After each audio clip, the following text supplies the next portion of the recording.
Not anymore.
my friends? Welcome back. Welcome back. It's author Joe Holt. Another Fireside Chat for you tonight. Fireside Chat's a live podcast I do with other D-Live streamers so you can get to know them on a little more personal level. And we're going to share some information about D-Live, streaming, Lino.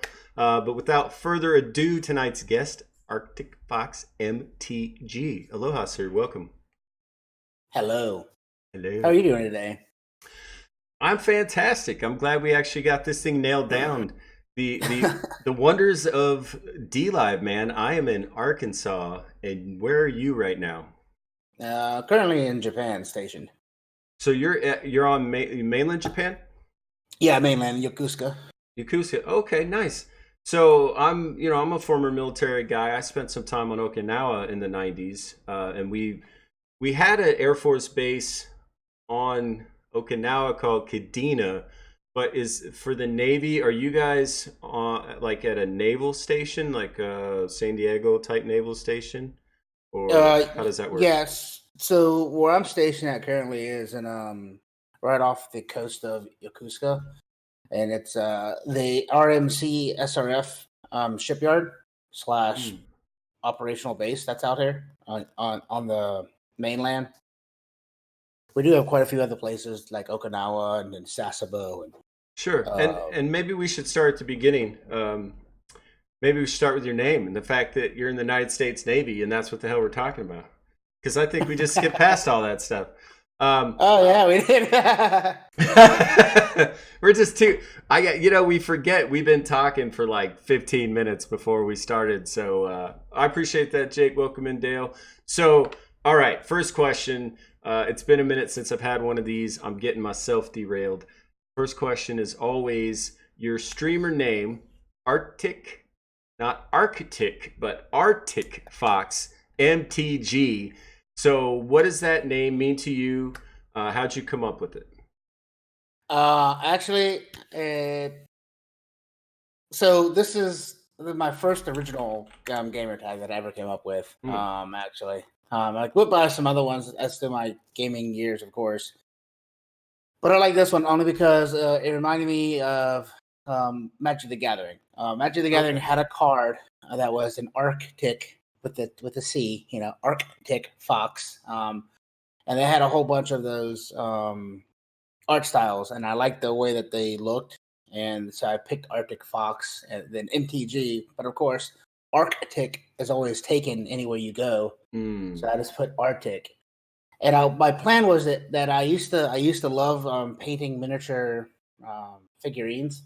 So I was going to at some point incorporate that into my streaming, like a creative section. Then I moved to Japan, and that didn't work out too well. Because, so you're talking about like dioramas? No, like War Machine, a Warhammer. Oh, okay, yeah. Like tabletop figurines. So sure. But yeah, that didn't work out too well. So I just kept Arctic Fox. Okay. If you don't mind sharing your first name, I like to ask. Oh yes, it's Joe. It's Joe. Are you serious? Yeah. There's enough Joes, damn it. All right. There's enough Joes on D-Live. Yep, it's Joe. Well, that's even. It's the Joe on the Joe Show. It's the Joe Show. Welcome in, guys. Welcome in. So the second question I always ask is, when did you start streaming? But also, what got you started streaming? That's a. Oh. It only gets harder from here. So I first started streaming back when Justin TV just switched over, about maybe 6 months, 7 months after Justin TV switched over to Twitch. Sure. I started streaming on Twitch first, and then the reason why I started streaming was at that time I was streaming just because I wanted to stream. I really didn't have a real reason as far as like I didn't really care at that time to building a community or any of that stuff, because streaming at that time was pretty new, to be honest with you, in general. and making a career out of it at that time was not even a thing. So it definitely wasn't. It wasn't even that. So that kind of grew into I joining the military, and then realizing how hard friends are to keep in areas because you move around a lot. Yeah, for sure. So streaming allowed me to be able to find like-minded people that no matter where I was at, I can always, hang out with type deal. So that's when that kind of morphed into not doing it, only doing it for just because I can, to doing it to finding people that are like-minded and me being able to hang out with them no matter where I'm at in the world type thing. Oh yeah, for sure. Yeah, I mean, I was a travel writer for almost 10 years and moved every 3 months basically. And when I got here a year ago, I started streaming on D Live the beginning of the year. And I've got more friends now from all over the world than I did in 10 years, like in 1 year of streaming on D Live, than I did in 10 years previous because I moved around so much. Right. Yeah, it's amazing. D Live. And what's cool is now we've got a D Live streamer in Japan. Right? Yeah, I think there's only four people that live in Japan, I think, that are on D Live, from what I remember, if I can remember correctly. Wow. Yeah. So it's pretty cool. I met one of them actually out here. He's out here teaching English. Okay, nice. I met him one day. So, how long have you been in the Navy? This is my 12 years. 13 years coming up next year. Are you, let's see, I'm going to guess you're probably second or first class by now? Yeah, I'm a first. Yeah. First class. Okay. So you got, now, here's the real question. Gold stripes or red stripes? Gold stripes. Okay. I'm good at not getting caught. So for those that don't know, in the Navy, if you get in trouble, you're literally, the stripes on your uniform are red instead of gold if you're not a person that's getting in trouble. Now, how bad do you have to mess up to change the colors of your chevrons? So at the point of 12 years, your chevrons turn from red to gold. If you have anything within, you have to have what is it? 12 years of good service to turn into gold. If you go to mast at any point in time in that 12 years, you don't get to turn gold. You don't get to turn gold, which, to be honest with you, it's not a big deal. And I wish at some point I did get in trouble, because the difference between the gold chevrons and the red chevrons are like $15. So you're talking about the difference in buying them to put on the uniform? Yes. So like my dress blues have to have the gold stripes. Yeah. Luckily the dress whites don't. My coveralls that we wear on the ship have gold chevrons that I have to have. Those are, instead of paying like $5 a patch for them, or $2 a patch, they're like, $6 or $10 or whatever it is, because apparently, gold thread's more expensive for some reason. They should pay you more too if you're. They should, but they don't. So what's your? Like, you have a. Go ahead. I was just gonna ask you what your rate was. I'm an ET. An E. Electronics. Yeah, electronics technician. Okay, so are you repairing ships then, or aircraft? Yeah. I'm repairing ships. So our aircraft equivalent to my rating would be an AT, or an avionics technician. Oh, right. Oh man, I see. I did all of that stuff, but it's been so long I forget now. That because the Marines, we're a department of the Navy, right? So we actually get sent to Navy schools. And I went to most of your Navy school for like AV, AE, AT, AI, AO, like all the aviation schools. Do you think I could work on the aircraft that are flying now, or has all that stuff changed dramatically in the last 20 years? You can, yeah. I mean, believe it or not, there's a lot of technology that hasn't really advanced in the military. We still use stuff that's what people think would be called antiquated equipment. but it works. So, I know the term. Yeah, I know the term. Why replace the wheel when the wheel already works? Yeah. But no, it's my main job right now is I have a spectrum of things. I can work on communication gear. I can work on radars. I know some computer stuff as well. ET is kind of a what we call it is called an everything tech. On everything, you fix everything because everybody comes to you for everything. And because of our background and our experience schooling, we go through radar theory, communications theory, down to microchips and component theory on circuit boards and things like that. So, yeah, we have to we have to know a lot, and then from that knowledge pool, we kind of hone in on specific areas. Like I am more of a navigation, radar, or surveillance specialist, but I can also work on other things as well. Now, do you think you're actually coming up on enough time? They're going to start making you like a chief, right? And start making you control people instead of work on equipment. Yeah, that's what I'm not. I don't mind that. I mean, my last tour that I did on the ship, when I was on the ship, which was USS John P. Mercer, I helped commission that one. That's LPD 26 out of Pascagoula, Mississippi. I was already in charge of 16 people. That was my LPO tour, and yeah, that was fun. No. They only a little bit different. I only spent time on one ship, and it was the maiden voyage of the LHD-6 Bonhomme Richard. Oh, the good old Bonhomme Richard. Okay. Yeah. It was it's probably 98, I think, 1998, something like that. Okay. I don't know. It's been a minute. But it was the maiden voyage of the ship, and they had no Mountain Dew on ship. Okay, but here's what they don't understand about Marines, man. In the 90s, we ran on Mountain Dew.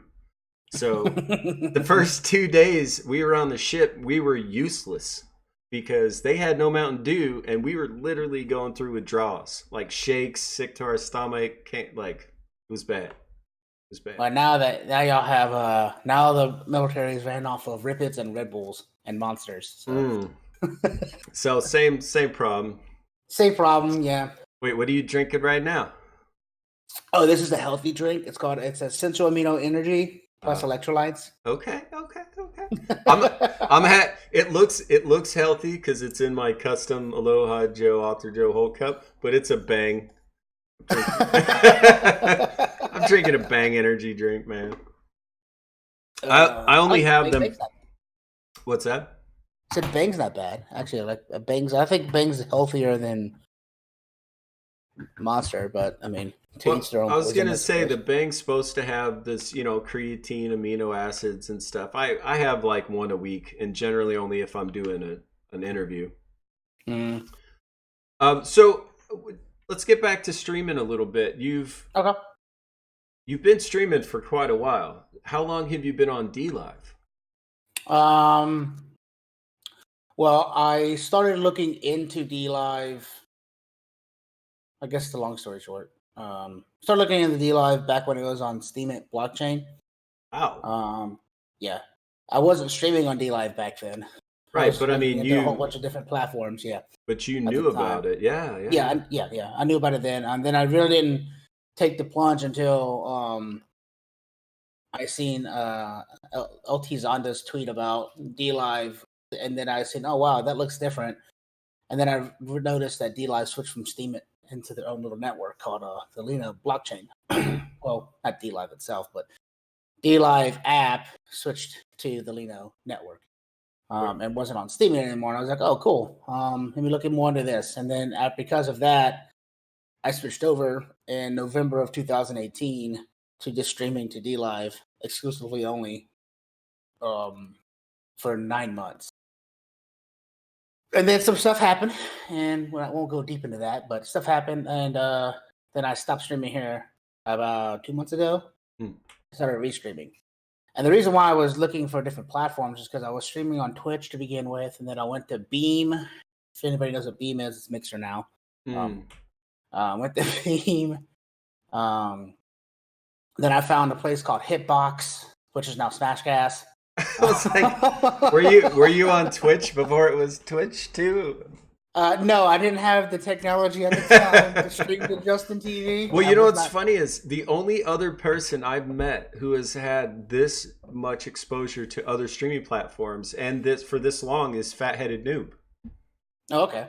Yeah, and because he's everything you've said, he's done all of that too. Every one of those platforms before they switch to what they are now. So, all right. Without throwing you under the bus, clearly some shit happened. I don't know if you know how much you want to talk about it, but let me formulate my question, and then you can decide, you know, how much you want to talk about. I'm not asking you necessarily what happened. What I'm asking you is, there was some controversy. Obviously, something happened. Obviously, you left, but you came back. So, what brought you back? Like, what is it about DLive that you were like, you know what? Whatever that was, we're beyond it now, and we're doing new things. You ever have that feeling when you start a project?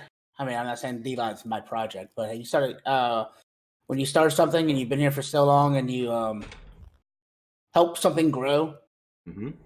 It's like I can't quit you type thing. That's DLive. That's DLive to me. It's because I was here pretty much in the inception. Because DLive switched over from Steam It in September of 2018. I got here in November of 2018, and I've been promoting and pushing the platform since November 2018 to just recently when all that stuff happened. Mm-hmm. And it's just a thing. It's like, and then I was talking to somebody else about something, and then I was like, you know what, that makes a lot of sense. And that person told me, they were like, you know what, I restream because there are people on different platforms that want to watch you on that platform. Mm-hmm. And I shouldn't, as the content creator, he was saying, he shouldn't make them choose which way they want to watch them. Let them watch on whatever platform they want to watch them on. And I was like, you know what, that makes sense. Because there are some people who are never going to leave Twitch. There's some people who's never going to leave Twitch. And there's just some people who are never going to leave Mixer. Because they just like the platforms. They understand it. And it's just human nature to not want to relearn something over again, you know? Because you know it, why change it? And I get that. And I was like, oh, wow, that makes sense. So I come to think to myself and had a recollection, you know what? One, I spent so much time building the community and knowing a lot of people over here on DLive. And it's not the platform's fault. And I'm just going to come back, you know, because I love the platform to the point. I love the concept of what they're trying to do because it's an awesome concept. And I want to see it through to where it flourishes into something else besides, you know, people saying it's a scandal or whatever, because it's not. Well, hey, I mean, within the last few days, we saw Wilson on talking about Lino's going to go to mainnet this year by the end of this quarter. And there's also going to be a site token called Lemon, right? Which is very similar to what Lino is doing now. I love it, man. I'd never streamed before. I came over with Zonda. I've been buddies with Zonda for a couple years. I've been watching him stream on Twitch. And he's like, hey, we're going to go to DLive. This was in January. So I followed him over, and I had never streamed before. I watched him January, February, and I was his mod every day and learned a lot about streaming. Obviously, Zonda's been doing this with Streamers Connected, his company, 8-9 years, almost 10 years streaming. And so I learned a lot about it, but I didn't know how to stream. I didn't know why people stream, you know what I mean? And Zonda said something to me that really helped me, which was just do you. You don't have to play video games. You don't have to sing or what do you do? And I said, well, I'm a writer. I'm a culture anthropologist. I interview people. I like to find stories and, you know, tie people together. And he's like, okay, so do that. Yeah, I mean, wow. That's the cool thing about streaming is, and you always hear this controversy between streamers and tubers, if you will. There's a difference between putting a raw element or a raw thing out there, which is live streaming, and then there's a difference between having something out there that's edited to the point where it sounds good, you know. Right. Right. We on the back half of that, we as live streamers, it's a little bit more stressful because you're doing something, and if you say something or take something, or take something the wrong way, you read something the wrong way, or you say something with a different inflection that you just wanted it, that you didn't want it to be heard or whatever, then somebody can take it off and fall to the right, clip it, take it misconception, misconstrue things. Like, oh look, he said this. I'm like, but 15 minutes before that, I said blah blah blah blah blah. This is this, and it's wrong. But no one got the "this is wrong" part. They just got the clip part, and yeah, so it's a little bit different. And I think it's a lot harder as a streamer than a content creator that just puts stuff up on YouTube. Because we don't have the time, we don't have the luxury of making it perfect and how we want it to come out.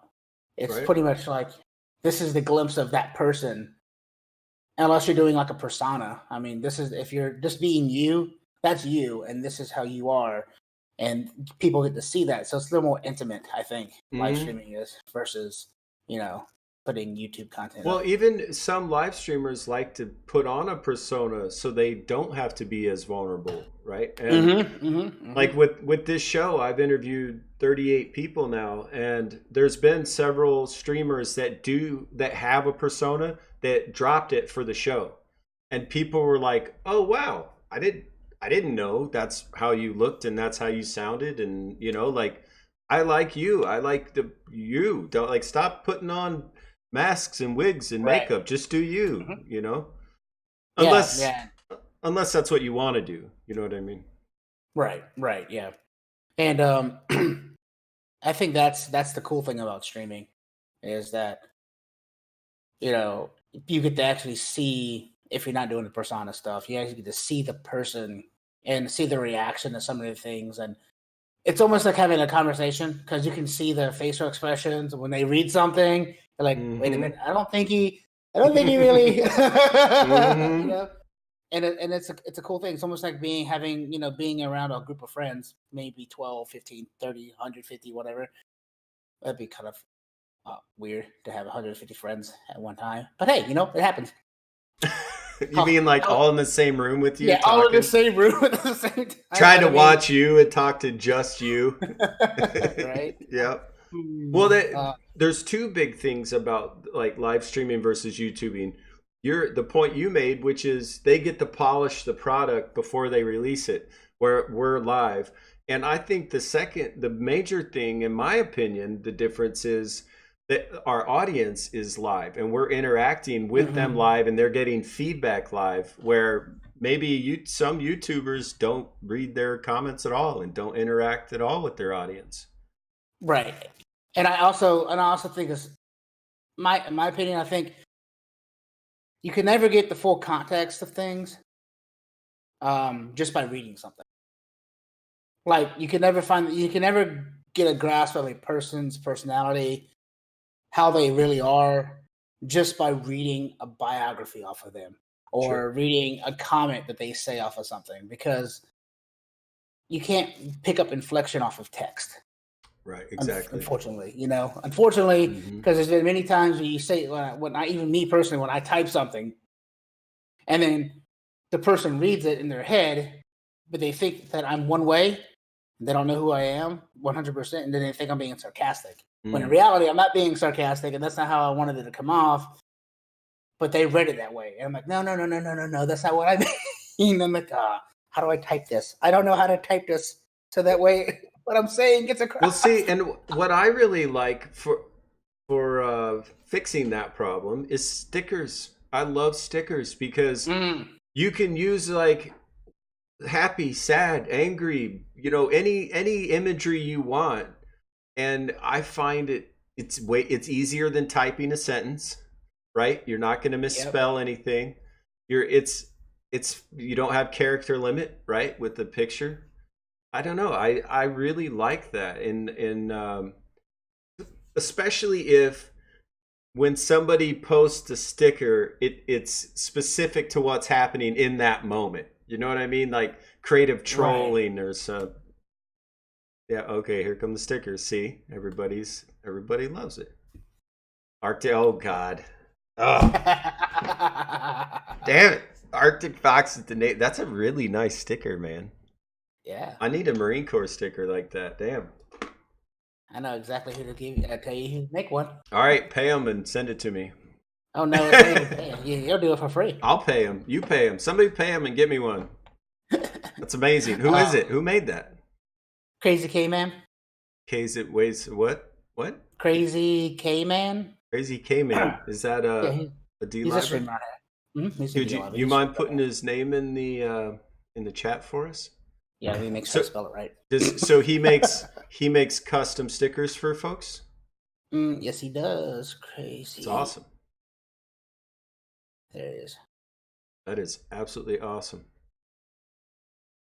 We'll make sure that I guess name's spelled right.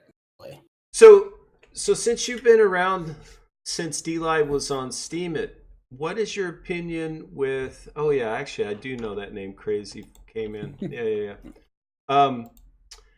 What is your opinion on Steam, like D-Live leaving Steam, creating its own token that with the whole idea on this blockchain that it could go to a main net and be publicly traded and tied back into the site? Like, I mean, this is a pretty complex thing they're doing, right? Like they went from being on a cryptocurrency to joining with Lino to help direct and create something more specific for live streamers.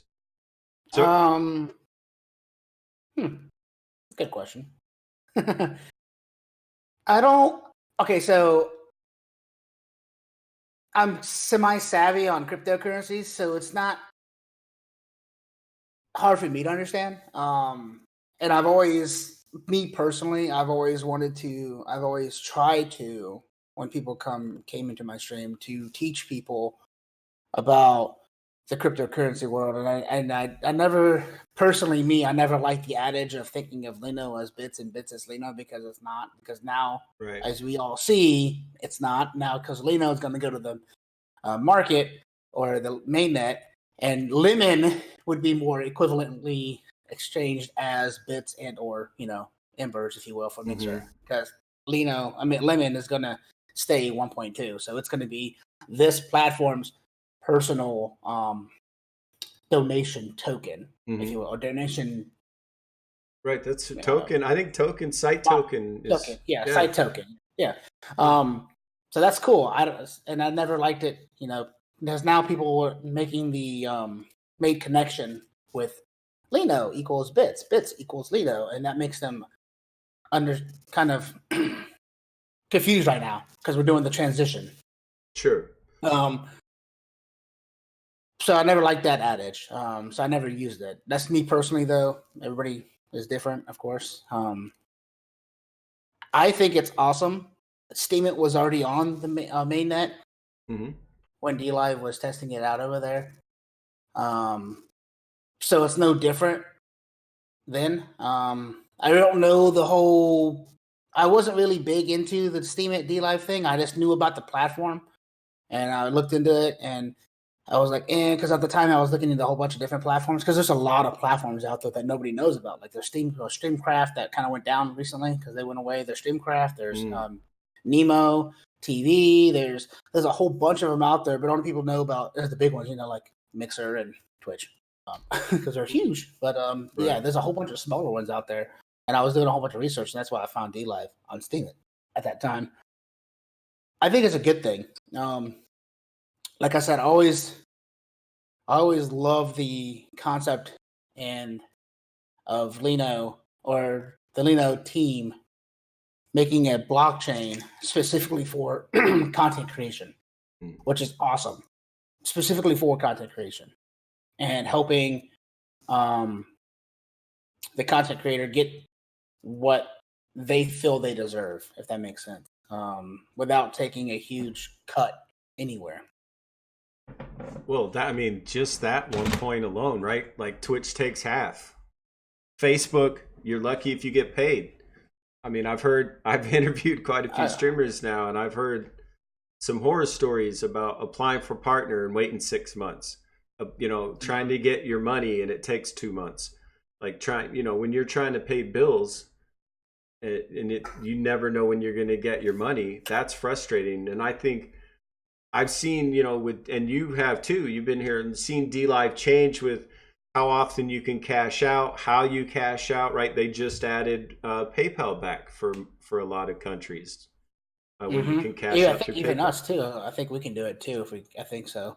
I haven't looked into it yet, so don't quote me on that. Yeah, I haven't either. I just was that yesterday?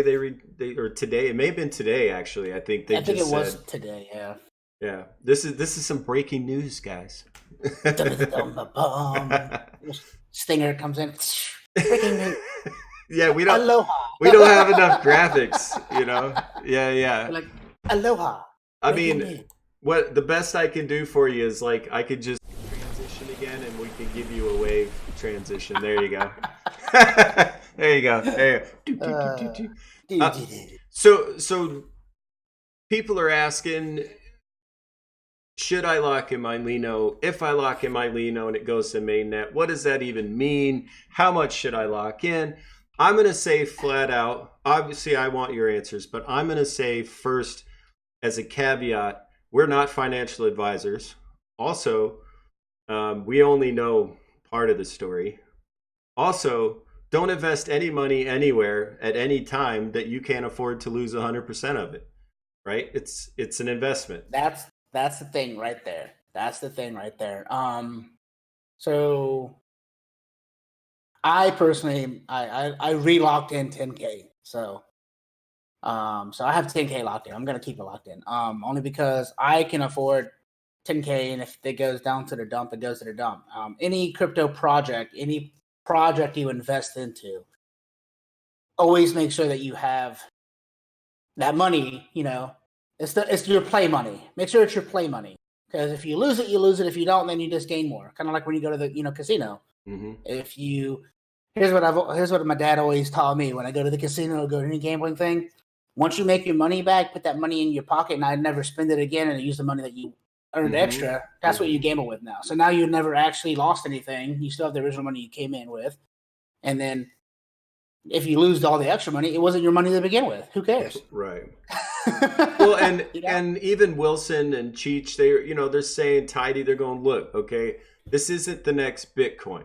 That's not what they're trying to do with this, with Lino, right? Lino is a long-term investment. Stability is key. Growth is key, right? Like, we're lucky right now because you've got another week or so by the end of this month, but I think there's a date with the 25th. It's currently the 19th of October.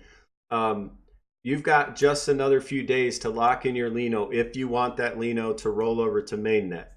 If you don't, you can unlock your Lino if it's locked, and it'll automatically roll over to Lemons, which is the new site token. It's still worth 1.2 pennies, just like it was before. So they're going to call it something different, but it's not going to act any different than Lino acts right now. The difference is going to be the way Lino acts in the future. Right. And that is actually where I don't know much yet. So do you understand any of the new information? Yes. Like what's Lino going to do? Rolling over to mainnet means what? And then what's Lino going to look like after it does? So rolling over the mainnet equals volatility and fluctuation in price, because it's going on the main market. Depending upon which market or which thing we can use and stuff, as far as like Binance or whatever, right? Mm-hmm. It's going to be where you can trade it at. But first we have to be on the mainnet to get a wallet, and then that wallet then has to get picked up by the outside trading market applications. Sure. And it's all going to depend. To be honest with you, it's all going to depend on the people on the platform who trust and want to invest enough into the network whether it's going to go up or down or stay stable. Just like Bitcoin was. Bitcoin was all up to the community. The reason why Bitcoin boomed was because at the time there's a whole bunch of stuff happening, like Wells Fargo's investigations and Bank of America and all that stuff, right? People wanting to get away from banks and wanting to go into this digital currency that they have physical control over and didn't have to worry about this third party managing their money. Sure. And screwing them out of a lot of out of stuff. So when that happened, Bitcoin went, and everybody was investing into it. And then when that happened, it went skyrocket because people wanted to support that network, if you will, right? Sure. So networks are only going to be as strong as people and the products or the technology products or the apps that are using that network and how popular those are. You get what I'm saying? So it's kind of like think of it like stock. Think of it like stocks because it's kind of is like stocks, but not really. I know what you mean. Yeah. So I think Lino in this age now, where we're going into the more into the live streaming, more into the esports, more into virtual, relationships and connectivity and things like that. I think Lino is a revolutionary concept to the future of live streaming or content creation in general. Yeah, I'm honestly super surprised that something like this hadn't happened sooner, right? Because there's more and more our world is going online, right? Shop for your clothes online, you can shop for your food online, right? So you're getting your entertainment online when you want it, what you want, how you want. Like it's been going that way for 10 solid years, if not longer. And the fact that the Lino team, I really feel like we're right at the precipice of something huge, right? And if Lino can, and already is, if I'm not mistaken, expand into other applications. I think the one that I seen was Clutch, but I'm not 100% positive on that one. I did see something on there saying that Clutch was something, whether it was a partnership with DLive as far as using it on DLive, having connectivity with DLive, or I don't know if Clutch is going to be also using the network. I'm not sure on that one. Right. This stuff's all very, very new, and that's kind of what we're saying is like you've been here since the beginning with DLive watching it change. I've been here this whole year watching it in 2019. There's still more, right? They've already even said, yeah, we're going to roll over to mainnet this quarter, fourth quarter 2019. But there's already a mainnet 2.0, like third quarter of 2020. Right? And that technology is going to help not only on the infrastructure on the servers and stuff, because it's bringing in Theta's, how do you call it? Theta's peer-to-peer architecture. So what that means is, everybody remember Napster? Yes. Yes. Or LimeWire or whatever, right? So you know you seeded. Yeah, you know how you seeded. So the funny thing is, right? Blockchain technology, I guess, peer-to-peer technology has been around since forever. We've all used it, and we all know the adage of seeding or whatever, right? Because you did it on Napster. You want to get that movie, you get the highest seed, so that way you can download it faster. So that's kind of what the peer-to-peer Theta project is as well. It's the same thing, same concept, but it's on a blockchain instead. So how that's going to work is whenever it does get incorporated, kind of like Sliver has it right now. The more people that are seeding that streamer, you take a little bit of your bandwidth. It helps the network on their server side, speed up, the encoding and, the transaction and things like that. So that's going to be really interesting. That's supposed to come in the quarter 2020. Now that's a Or, like, curious on that. performance issue in terms of like connectivity, right? What you're referring to, like how Yeah, easy, less lag for people that are trying to view it. it'll be more like you're assisting in the transcoding and broadcasting of that stream. Okay. What Again, about what? Go ahead. but again, like that's in the future. I don't know exactly how they're going to implement that here. I know on Sliver they do it on Sliver, and on Sliver what happens is you get X amount of T fuel for your contribution to, using a portion of your bandwidth. So depending upon how much you're doing, how much you're contributing to that area or that region that you're connected to, is how much T fuel you'll get. So they may do the same kind of concept with Lino. How much you're contributing to helping the network, Interesting. and then you get Lino. I don't know how that's going to work. 100%. Yeah, I mean, this is all obviously we're speculating, but what I really am interested in, to be honest with you, is cutting the streaming lag delay. It is impossibly long on DLive right now, and I'd like to see it dramatically shortened. And any thoughts on that happening, or if we heard any plans? I mean,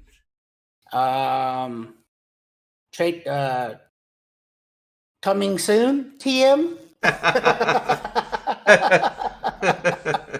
I have heard through grapevines that we are working on something. Well, I mean, I heard that too through grapevines, but like a month or 2 months ago, and you're like, okay. Well, it's actually kind of on a technical side. It's screwing up my Thursday night game night. Damn it!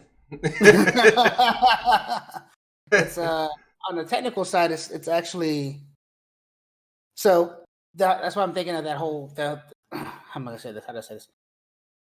On a technical side or on a programming side, it's not hard to do, but on a server cost side, I can see why DLive hasn't done it yet. Sure. Because it is quite expensive getting a lower latency servers or programming and encoding and things like that. Transcoding in general is expensive as crap on servers, which is just the way it is, I suppose. It is coming soon. Whatever soon means was what I was told. Soon. Okay. All right. Well, and we've had this talk over and over and over all year where I have different streamers on, and there's the new thing that's coming, on the site or with Lino or the interface or whatever, and this is going to change and that's going to change, and people get all worked up. And I just want to say, I think DLive's doing a great job, and I don't mind waiting for it to get better. It's already awesome. So better is even more awesome, right? Like, I know, I think more people need to have patience with DLive, with Lino, with the conversion from testnet to mainnet, with the conversion from Lino to Lemons to, it's, don't get so worked up about it. And I'm guilty of that at times too, because I'm like, well, why don't you just do this? And I've been here for forever as well. So, and I understand. The funny thing about it is I get that way sometimes, and on the other hand, half of my brain's like, and the other half's like, you already know why it's not happening right now. Why are you getting so upset? Yeah. And it's like, only thing I can say, and I've said this multiple times, don't reinvent the wheel, just improve the wheel. We don't need the platform itself of DLive has the uniqueness of not taking a platform cut and giving more back to the content creator if people are here. For people who are here, that's their lead right there. Because most people will hear that and they'll perk up and they'll come over because of that. Now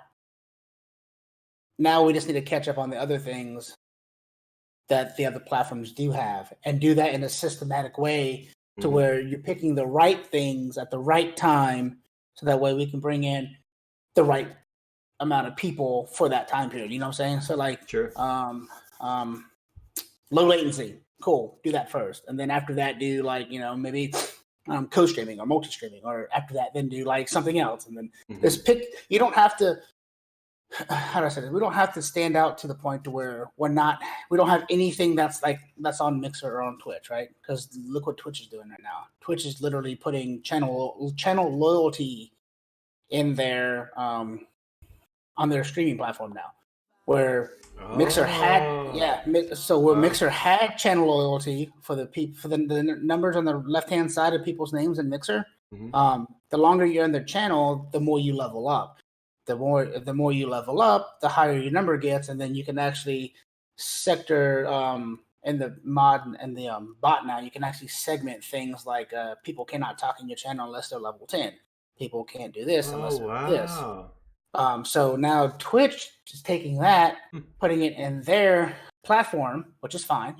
Why reinvent the wheel? Someone already made it. Let's make it better. And what they're doing now over there is your channel loyalty on Twitch. You can actually use that currency that you get. You're going to get currency over there, currency that you get, and you can use it to unlock emotes. So instead of having to sub to people, to get the emotes, because they call them non-spenders or unspendies, you can now use your channel loyalty points to unlock the emotes that you want. I dig it. You see how? Yeah. So Twitch took an idea from somebody else and then implement it into the platform. How can they make it better on their platform? Bam! You can be using the spin emotes. Sure.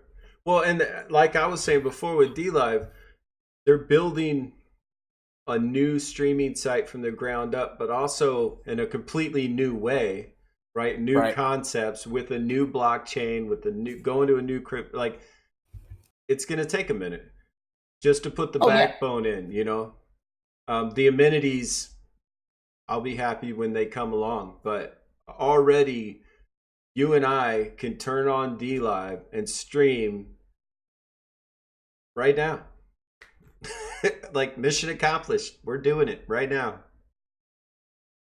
I love it. I do have a question, and hopefully you can answer it. It's with your plethora of streaming platforms, knowledge. Plethora, it's such a good word. I don't understand blockchain validators, right? Because there's been a lot of talk about that recently with Wilson, and it's now on the DLive website. There's some kind of a validator competition or something. I don't understand what that means. I mean, I could read the page to everybody, but I don't know that would help. So I'm actually going to get this definition off of okay, good. The internet, so that way I don't butcher it. I know what I can. Basically, what it is, it's a person who uses their resources as a node, as a primary node, and all the information is going to go through that node, and it validates to make sure that that transaction on the network is valid. Now, so that way, is that person looking at each thing individually, or is there computer and software doing this automatically? Computer and software, they're just using their resources. So they're using a server, if you will. So they're the server. So a validator, to be a validator, you basically need to build a server and hook it up to your internet. Pretty much, yeah. So the definition would be kind of like what I said. A blockchain validator is someone who is responsible for verifying transactions within a blockchain.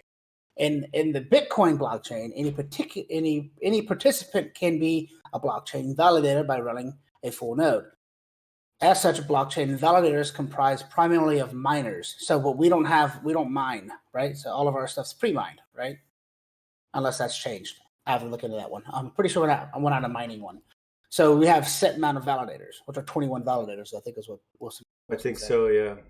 We have 21 validators. Those 21 validators are going to be the validators for the chain. For the network, and there's not going to be, unless they want to add more, there's not going to be more than 21. There could be less, but there's not going to be more, right? So those people are using servers or their dedicated computers or boxes or whatever, right, to validate the transactions on the entire network. So it means when I transfer you lemon, right?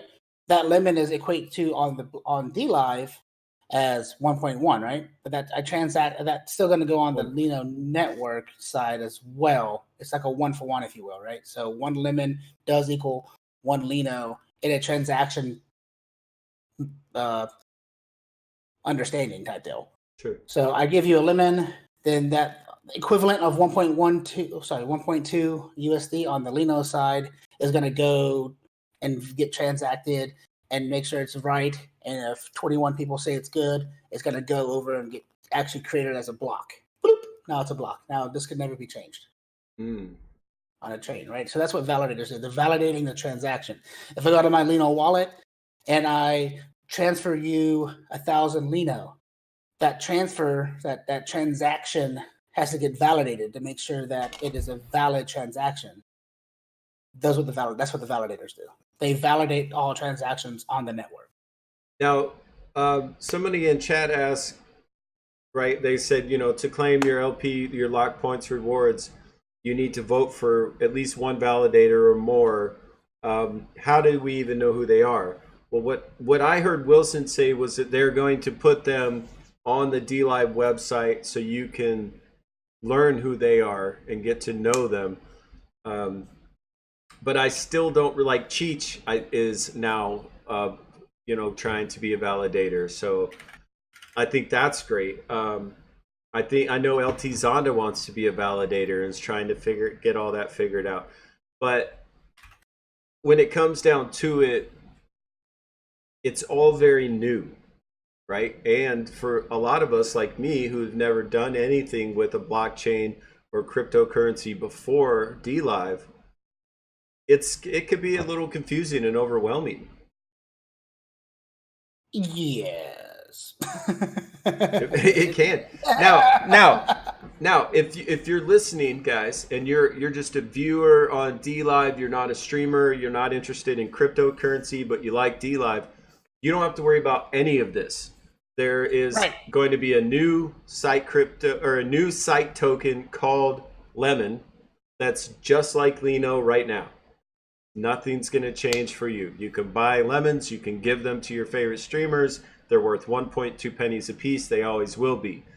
Now, from what I understand, Wilson was saying the trading and the volume of lemons will affect the price of Lino, but the price of Lino will not ever change the lemon price. The lemon price will never change for any reason. It will stay at 1.2 pennies. Lemon's always going to be a stable coin, and you're going to buy lemons via the application or D app, which would be DLive, the application that's on the network. It's called a D app.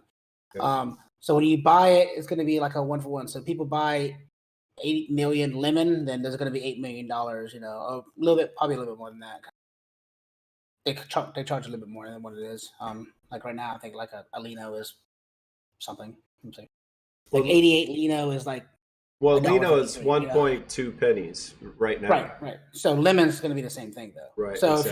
if you look at the price, I'm only guesstimating here. If you look at the price for Lino right now, when you're buying it, it's probably going to be the same price as lemon. So instead of looking at it and say, I need to get more Lino, I need to get more lemon, it's probably going to be around the same price. Exactly. So it's going to be a little markup, but not much. Now, if you guys want to have fun with the whole Lino thing, if you put ! Lino to the moon in chat, you will get that little rocket ship that pops up right now on your icon. Mm-hmm. Okay, so I remember seeing something you asked me about the whole you have to claim your LP. So the reason why you have to claim your LP, when you claim your LP, you're participating in the governance system, which is what Wilson was talking about. The governance system is the Lino network side. They're asking us, or the people who lock points, investors, if you will, into the platform, who we want to have as a validator. That's part of the governance system. That's part of the whole reason why when that question that was kept getting asked, you want to decentralize this or whatever, that was like a test question, how it was going to work. Every time you claim your LP, you got that question, right? It's the same thing. Every time you claim your LP now, it's going to be a question that's going to say, hey, do you want this person, or hey, vote for this particular thing, or hey, blah blah blah. That's part of the governance system. Right. So you have the option to shape the network how you want it to be shaped. Does that make sense? Yeah. And another, before I forget to mention it, Wilson also said October 30th, right? 11 days from now, if you're one of the first 1,000 people to vote, right, to claim their LP and vote on validators on that day, the first 1,000 people will be Lino blockchain founders on mainnet. Their names will go into the Genesis file.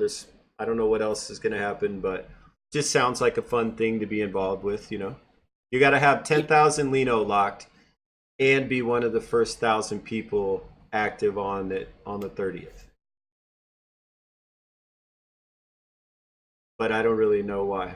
I don't know all the details. I just know October 30th and get involved. You all right? Yeah, that's pretty much all I know to do. The Genesis block is the block that'll never. So every time you create a block, right, it never can change. I mean, you could. Well, no, you can't. Well, you can, but it's a pain in the butt to do so. So once a block is made, it's a permanent ledger, if you will, right?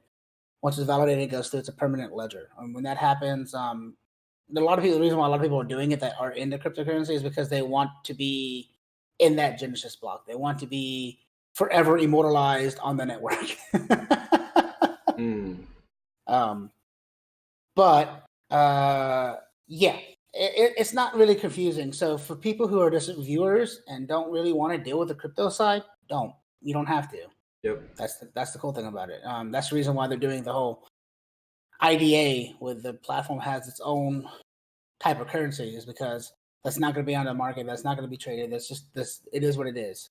That is no different than Bits or Ember. Well, Limit will be no different than Bits or Ember. I like that they're doing that too, because we had this conversation a couple times on the show before when we were talking about going to mainnet. What if my lemon's worth 1.2 pennies this morning, but it's worth 25 cents tonight, right? How is that going to affect donations? How is that going to affect people cashing out? So there was all this like speculation about people not donating if the price went up, right? Or you can't pay your bills if the price goes down, things like that. Well, DLive said, yeah, we got you. We got you. We're just going to keep a site token, and we're going to have Lino as a crypto. Right. Yeah. And I figured that we were going to do that. I kind of assumed that we were going to do that to begin with, because of the volatility of cryptocurrency. And if the site is based off of, the site is only, okay, so think of it two separate ways. They use the site to prove the concept of this type of network actually having consensus, being able to work. Sure. Then they went away from solely using Lino, like about to go, and now they're using their own token or their IDA or their own method of monetization, whatever, however you want to look at it. And the reason I think they did that is because they know the volatility of the net of a cryptocurrency in general, right? And it's kind of hard as a streaming platform to be solely based off of the market, because you can't. It's right. Yeah, I mean the market could kill DLive inadvertently, if that were the case. So they did it so that way the content creators can still have a stable income for people who are donating to them, and not have to worry about the market side.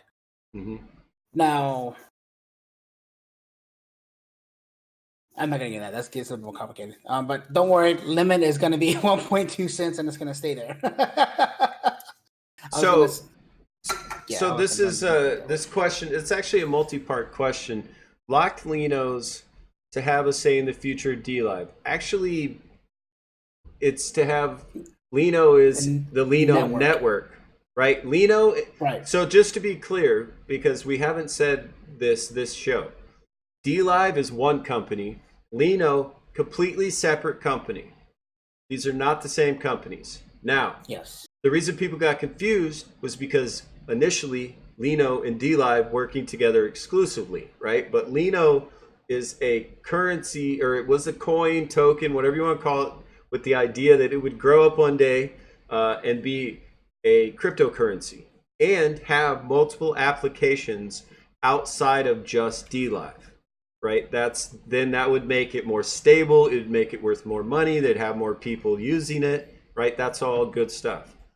But to keep DLive stable, like you're saying, they have the IDA. They're going to have their own on-site token. It's going to be called a Lemon. It's going to work exactly like Lino works now.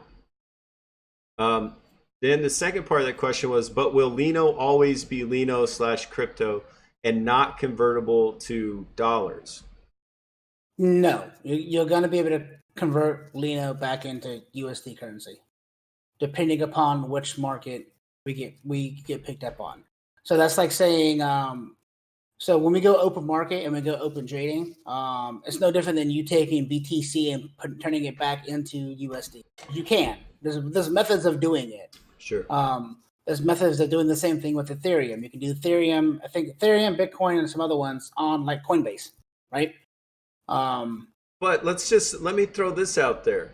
The whole idea of cryptocurrency is to get away from the paper bills. So correct. Yes. Why would you want to convert to money? Right. Yeah. So unless you're paying bills, you know what I mean? But, right. Yeah.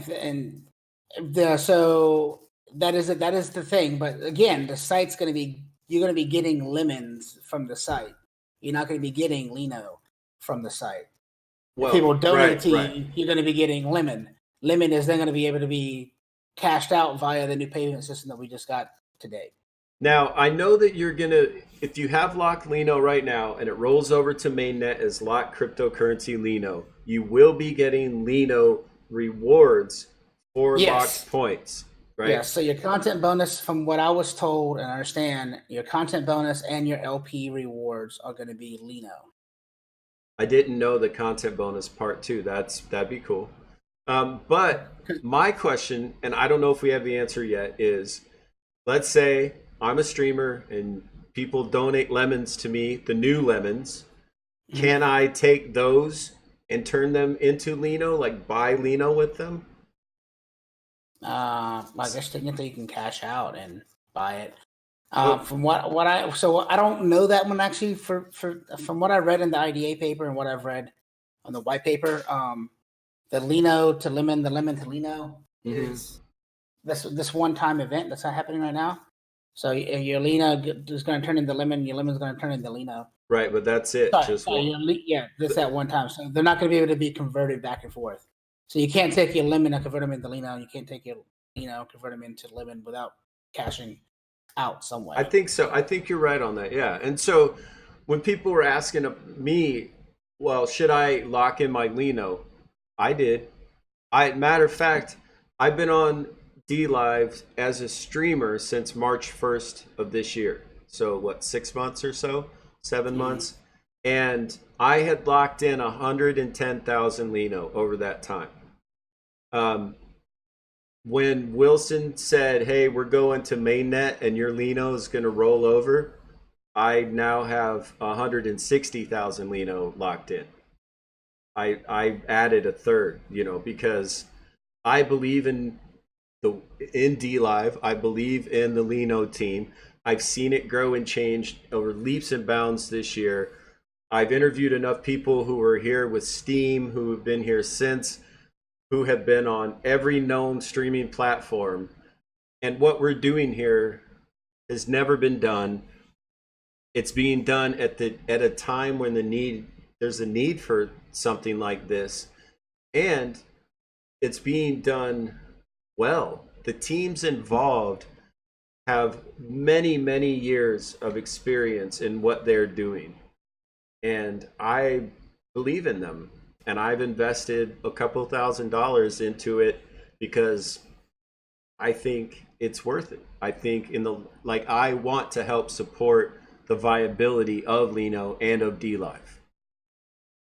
It's got nothing to do with me thinking I'm going to be super rich from it, or when can I cash out and buy my Ferrari. I don't, you know what I mean? It's not about that for me. It's about supporting D Live, supporting the community and the family we built here. And maybe we make money, guys, right? Maybe we do. But my locked points have always been a way to, every day I know I can go donate more Lino to my favorite streamers because every day I get my locked points rewards. Right. Couldn't you? Someone asked, couldn't you lock lemons to stake them as Lino? No, I don't not know. in the I don't future. think you can. No, not in the future. No, because they're going to be two totally separate things. Right. You won't be able to. Yeah, you won't be able to do that. Now, so you'll have to buy Lino off of the market, right, to stake it. Right. Right from now, what I understand. From what I understand. the question, we answered your question the way you ask it, Memes. But right now, Lino is still on testnet. You've got a very short period of time, 5 days. I think it's the 25th. It's definitely by the end of the month for sure. You have to lock in your Lino right now if you want it to roll over to mainnet cryptocurrency. If you do not want it to roll over to mainnet cryptocurrency and you want it to stay as a token that you can use on DLive to tip your favorite streamer, make sure it's unlocked. And if you've never locked or unlocked or any of that, it's unlocked, right? You have to have locked it yourself. And if you don't know what that means, you've never locked it, and it's automatically going to turn into Lemon, which is the new site token. But guys, look, if you've got 20 bucks, 50 bucks, 100 bucks, whatever you've got that you think, hey, if this just disappeared, it wouldn't really affect my life. Maybe you should buy and lock in some Lino right now. Why not? Support DLive, support Lino, support these companies and their quest to be successful. Why not? Yep. Because think of it, because this is a D app. It's a D app. It's an application that's built around and off of the Lino network. So if the Lino network does good, then the application does good. Yep. So let's switch it up a little bit. All right. Because I know that tends to melt people's brains and bore the shit out of others that just don't care about it. I don't care. I just want to donate. I know. Yeah. So let's talk about streaming. If a person has never streamed before, but they're watching this and they go, oh man, this streaming thing looks like a lot of fun.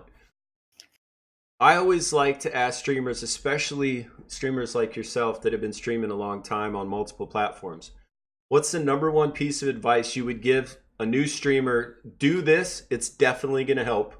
And on the same side, definitely don't do this. It's going to hurt. It's going to mess you up. All right. Well, here's some do's. Here's some don'ts. Sorry. I'll start with the don'ts and then do do's. Okay. Do do's. Don't do's. Some don't do's. Don't do's. Some don't do's. Don't worry about numbers. Don't worry about following.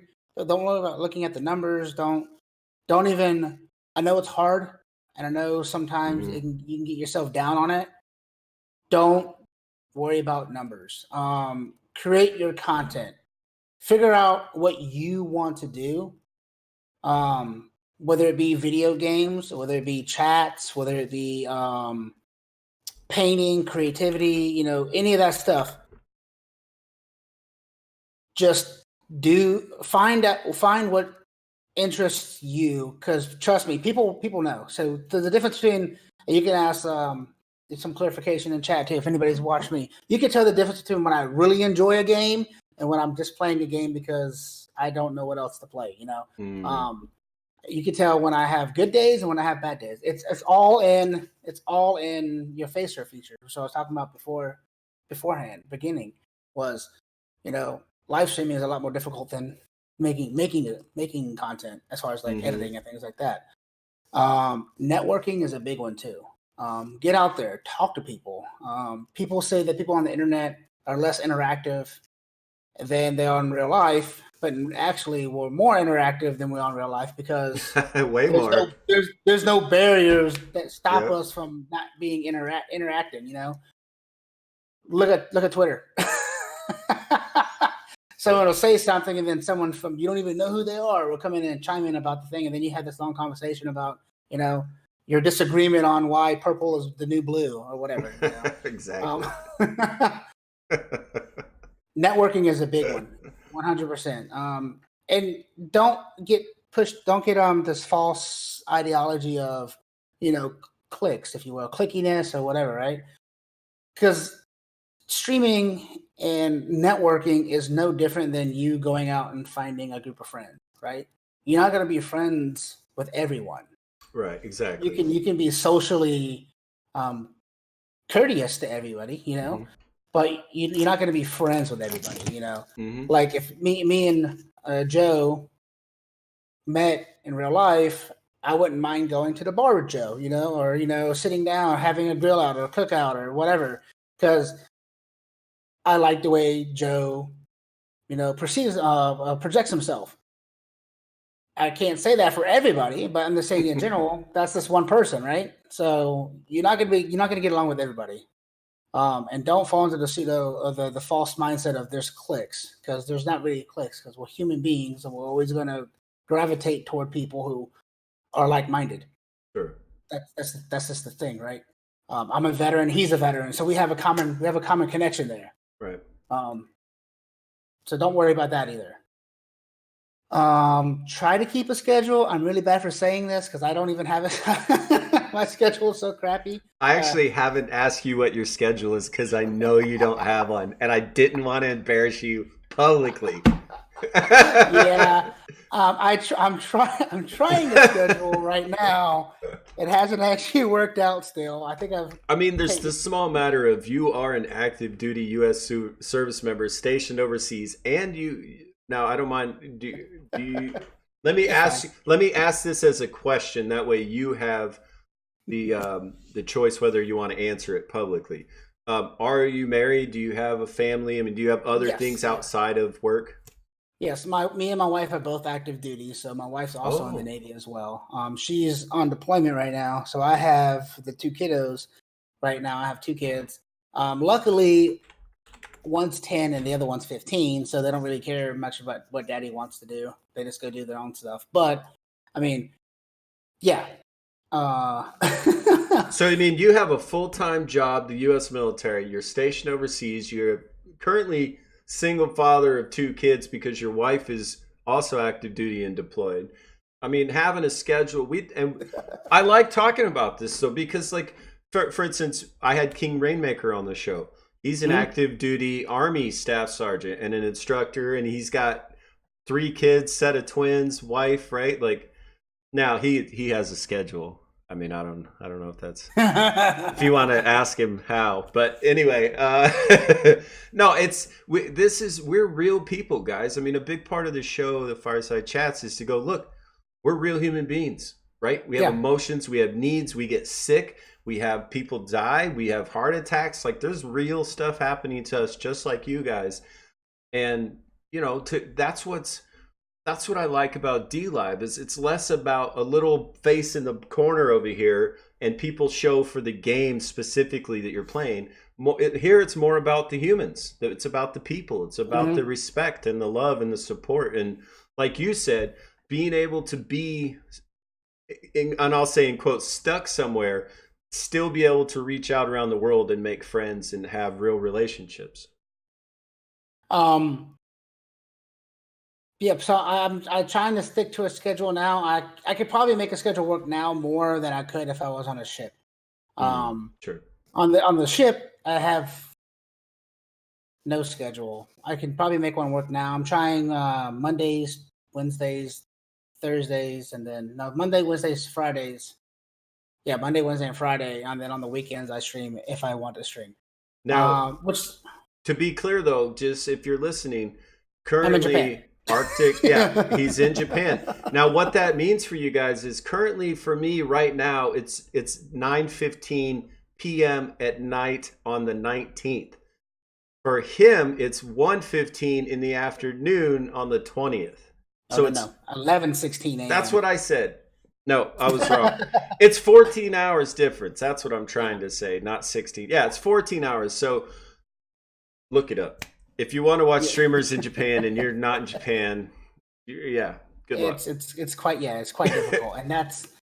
And I do have some people that come in and they lurk when I do go live, because I go live around 6 p.m. my time, which would mean it's like 3 o'clock in the morning on the East Coast. And like, I was gonna say 6 p.m. for you would be like 4 a.m. for me, I think. Yeah, Central Standard. It's crazy. So that's not gonna happen. So around 9 o'clock is when people start coming online. That's from the States, and they pop in. They say, "Hey, I'm looking while I'm at work." I'm like, "Hey, okay, cool, thanks." Yeah, and sorry, I can't stream any sooner. Yeah, he's in the future right now. He's in our future. He's not in his future. Robots. Yeah, he's not in his future. He's in our future. Yeah. That's parallel universe stuff. We can get into that.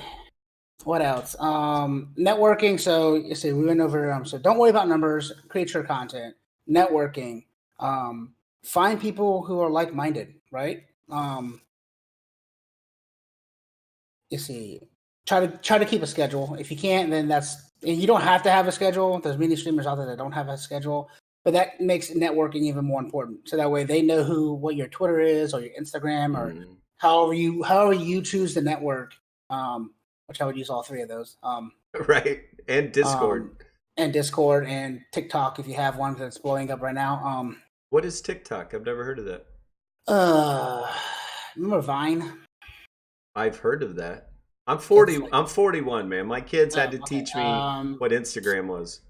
So TikTok is like 30 seconds of like you doing clips of like random stuff. It's like it's. That's what the Vine thing was, right? Yeah, it's kind of the same thing. Yeah. Oh, okay.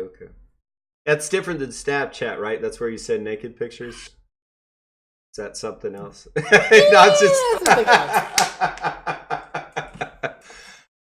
Just kidding. I don't know about that. I don't use Snapchat.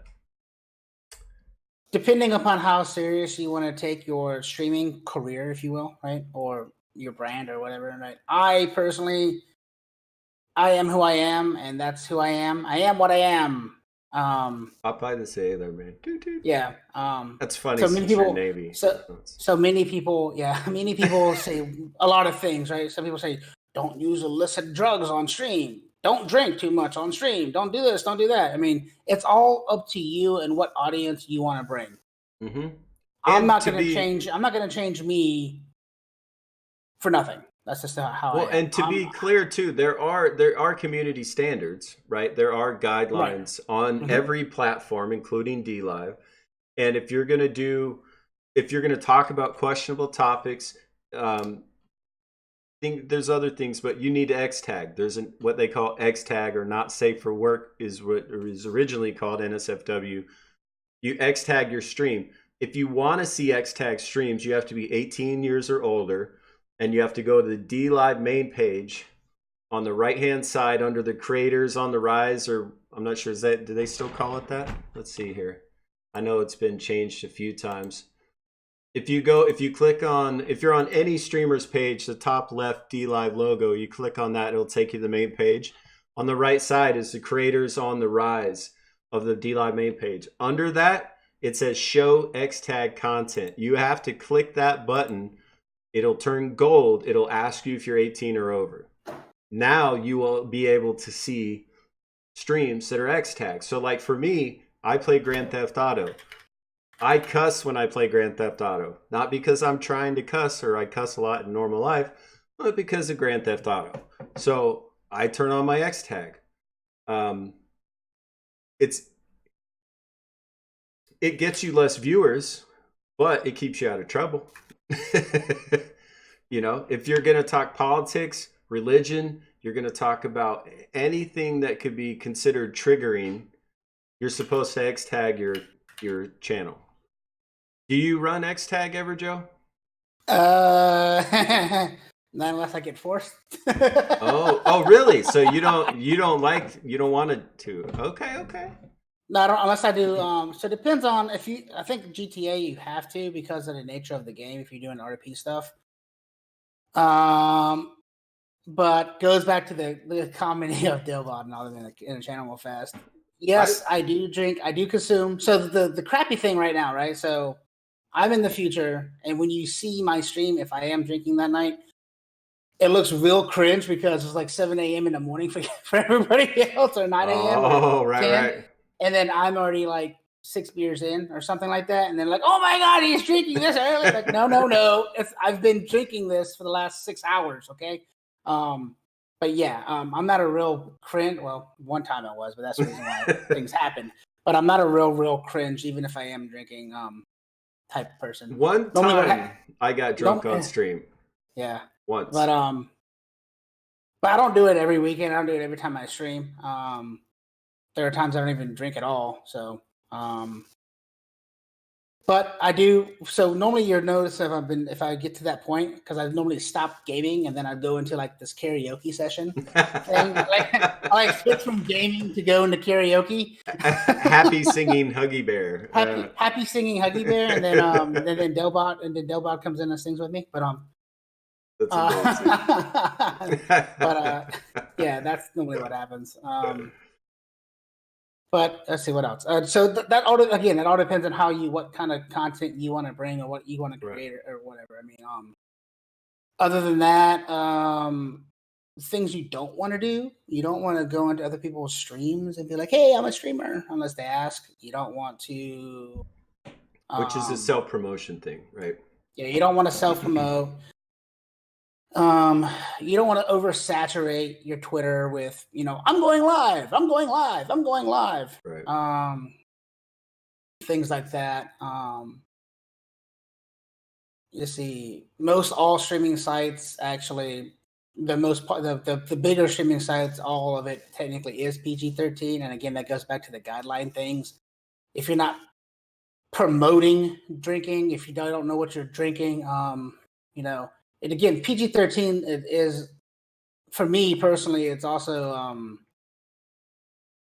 a gray area, because me as a parent, what my PG-13 is different than your version of PG-13. Sure. And yes, there's an ESRB that states, hey, this is what PG-13 or teen content is. But again, that's also different depending upon what country you live in. Mm-hmm. And pretty much what country you live in. Yeah, what region you're in. I mean, this is how I think of it, because I have two teenage sons as well, or I have kids as well. If it's something that I wouldn't want my children looking at, I X tag my stream. Right. Period. Right. Like, for instance, I had Fatheaded Noob on the show, and he's a staff member, streamer, and I said, hey, Fathead, by the way, I didn't even like saying Fat-Headed Noob. I didn't like that name. And he was like, no, call me that. That's my name. I was like, all right. Where's the line? We want to know what the line is, right? If you're going to make lines and rules, where's the line? And I said, for instance, I'm a medical marijuana patient, right? I'd never had marijuana before a doctor recommended it. I have a prescription. Can I use marijuana on stream? And he said, if your stream is X tagged and you're somewhere legally that you can use that product, you can use it. You can show male nipples on an X tag stream. So I can stream my shirt off if I want, but a woman cannot. And that comes down to really society, right? Social norms. But right. It really, what it comes down to, guys, if you're going to be a streamer and you're going to turn your camera on to the world, you have no idea who's watching you. Try to maintain some sense of decorum, some sense of self-respect, right? Professionalism. And if you cross the line, D-Live will X tag you. And if it's too far over the line, they're going to take you off the site. That's just how it is. They reserve the right to do that. We love Joe's nips. Calm down, Rachel. that's my girlfriend, so she gets rowdy sometimes. Okay, so we were talking about do's and don'ts if you're a streamer, if you want to be a streamer. Some other don'ts. Don't worry about having a camera because you don't need one. So there's a 50-50 on this one. Some people are like cameras are good. Some people like cameras you don't need one, and they're both correct. Cameras are good if you want that more interaction. Feel the feel of interactivity. Sure. More, and some people like that. There are some people who don't even have cameras and are awesome streamers. Obviously, you have to have a mic. You have to have a mic. Yeah, that is one thing.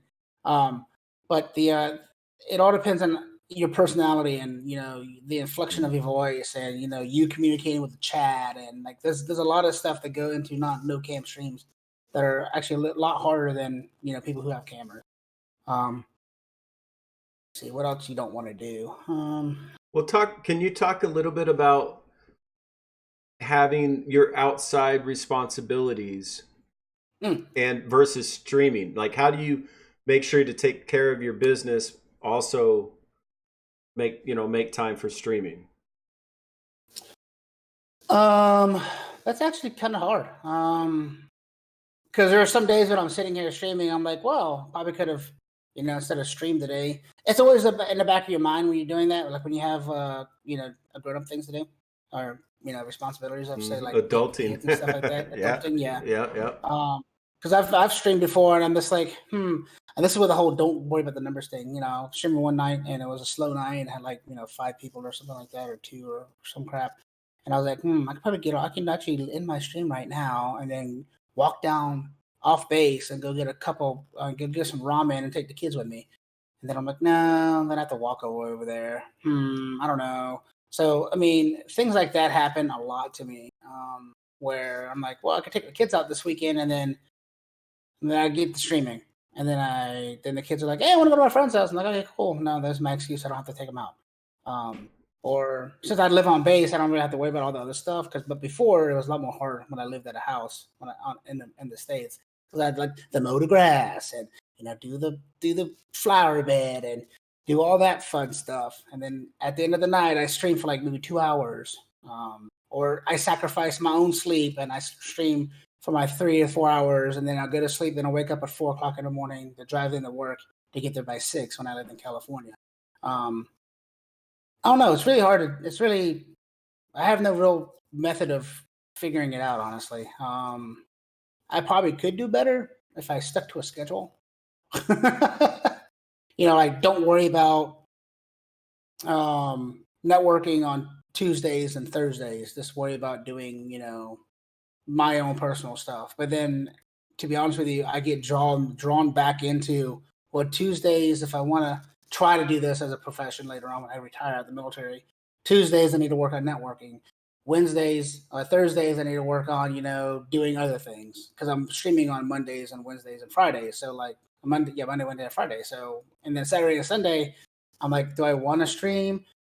This is a spontaneous stream, or do I want to take the kids out? Do I want to watch a movie, or do I want to catch up on Netflix or Deadwood or whatever? Finish rewatching House. Yeah, it's pretty. So, I mean, I think you're actually illustrating the point, which is there's many things you could be doing with your time. So if you're thinking about becoming a streamer and you have, I would say, illusions of grandeur, it takes a lot of time. It takes consistency. It takes a schedule. It takes streaming on a regular basis. And if you've got kids and you've got a wife and you've got a job and you've got, like Joe or Arctic Fox is saying, you've got yard to mow and you've got a dog to walk and you may not have the time. So you have to be honest with yourself. And if you don't maintain your interpersonal relationships with your friends and family and neighbors and business, work, whatever, your life's going to fall apart, and that's going to keep you from streaming, right? Because if you don't have a house or internet or computer, right, stability. So I think that's the major thing is that now that we are getting into this era of people wanting to live stream everything they do now because it's more accessible than what it was before. the viewers who are watching this, or your connections that you make with people, right? They also on the other end have to understand that, hey, you have other things to do too, and if you're not on that one day or not on for 3 weeks or whatever, it's not like you're gone. You have stuff to do. I think that's the major thing. I think that's the reason why it's a stigma in the streaming community and streamers in general, that if you don't stream, you're going to lose your following. If you don't stream, you're going to lose your viewers. If you don't stream, and that's what I'm saying. I'm glad we actually brought that up, because that whole mindset should change. It should change to where, take care of you. Do what you need to do. Don't worry about if you're gone for 2 weeks. If you're not, you're not going to lose your viewership. Don't worry about that, because that's where a lot of the mental health issues come in, where you lose the connection with your friends, you lose the connection with your real life friends, and all that stuff. And now you're just like, oh, and then you log on, you start streaming. Maybe it's a slow night that night. Now you feel even more, because now you have 5 people, and you're like, oh wow, was it because I didn't stream yesterday for 5 hours? Right. That makes sense. Well, when I started streaming, I streamed I think it was 113 days straight or something. It was over 100 days straight. And then something happened where I couldn't stream. I was off helping a friend. I couldn't get back in time. And the next day I was really depressed. I was really depressed. Man, I screwed up my streaming streak, and then I thought about it, and I'm like, I forced myself to stream quite a bit in the last month of that, 3+ months streak, where I should have not streamed some days. I should have got more sunshine. I should have spent more time with my friends, or spent more time out of my chair. So I started making myself take every Monday off. Then that turned into at least 2 days a week off. And now I might stream 3 or 4 days a week instead of 7 days a week, every week. It's very, very important to take care of your human form and your mental health as a streamer. I see something in there that memes are saying on the same topic. So there's different kind of networking, and I want to preference this side. That's saying networking is a broad spectrum, right? Right. It's very big when you say networking. And when I'm talking about scheduling networking, I'm not talking about scheduling it to where today I'm going to go into Joe's stream, your stream, somebody else's stream, and then talk to them. What I'm talking about networking in that aspect, when I say scheduling it, is actually forming emails and drafting up proposals to sponsors or these other places that if you are a streamer, your mind, if you're a streamer and you want to do things at a more professional level, you can't just be like, I'm going to get all my donations, all my stuff from my viewer base, because that's not how actually this works. What you really want to do is reach out to sponsorships and proposals if you want to make a steady income, or try to make a steady income, because that's what I'm talking about, network, as far as scheduling that goes. If that makes sense. Yeah. Or scheduling the days that you actually sit down and you do clips, or you go and you post your clips, or on different social platforms. That's also considered networking. Yes, you can do it willy-nilly, or you can have a time that you set aside to where you can make a more professional post versus you just throwing it up there because it's a clip. So that takes time. If you don't schedule that, then you're never going to do it. Well, and if you don't schedule if I don't schedule Twitter, checking on certain things, I forget. I could go a month without looking at Twitter if I don't write it down. You need to check the notifications, people mentioning you, talking to you directly. What I found with DLive is people will come into the chat, hang out, right, and say game night. But then when they want to talk to me about, hey, that was a lot of fun, they want to talk some trash, they won the first game, they'll do it on social media. They'll hit you up on Twitter and say, hey, I had a great time Thursday night game night, thanks for the show. If you don't show up to Twitter and comment or notice it and respond in some way, you may lose that person as a viewer, as a friend, Mm-hmm. right? As a return. So it's also that networking is about maintaining the relationships with your audience. Exactly. And again, it all depends on how you want to promote yourself, I guess, or your channel, or it all depends on your direction of where you want to go, right? If you want to go more the business side of things, you want to look at the ROI, the return of customer type stuff. You can go down that route. You can go with how many people came on the stream on Monday, Tuesday, Monday. If you want to go down that route, like for me, for example, if I wanted to go to my analytics and go, people came this day, this day, this day, I had a bigger influx on this time, of this section, on this thing, you could totally go down that route and take a day to do that and do the whole networking portion of that and figure out what game you were playing, what hours you were playing at, what you were doing at the time, watch your VOD, figure out what you were doing, why so many people came in that time, why people didn't come in the other times. Like, this thing goes more deeper depending upon the direction you want to go with streaming and how you want to do it. It goes way more deeper than just turning your camera on and streaming. If you wanted to go that route, or you can just turn your camera on, start streaming, and say whatever happens, and then boop, there you go. It all Right. depends on how you want to do it. Yeah, and I want to be clear about the term networking. If you're going into other people's channels and on other people's social media just so you can tell them about you and try to get them to your channel, that's not networking. That's advertising. Networking is where you go spend time with other people that are doing the same thing that you're doing so that you can learn and grow and be enriched by them and who they are and their content. And at the same time, maybe make a friend, right? So make sure if you're, and I'm going to do this networking, that it's networking and not self-promotion or advertising. Right, exactly. Exactly. One thing that's real important for DLive is Discord. If you don't know what Discord is, Google it or DuckDuckGo or whatever browser you want to use. But Discord is a voice and video and text service that's free.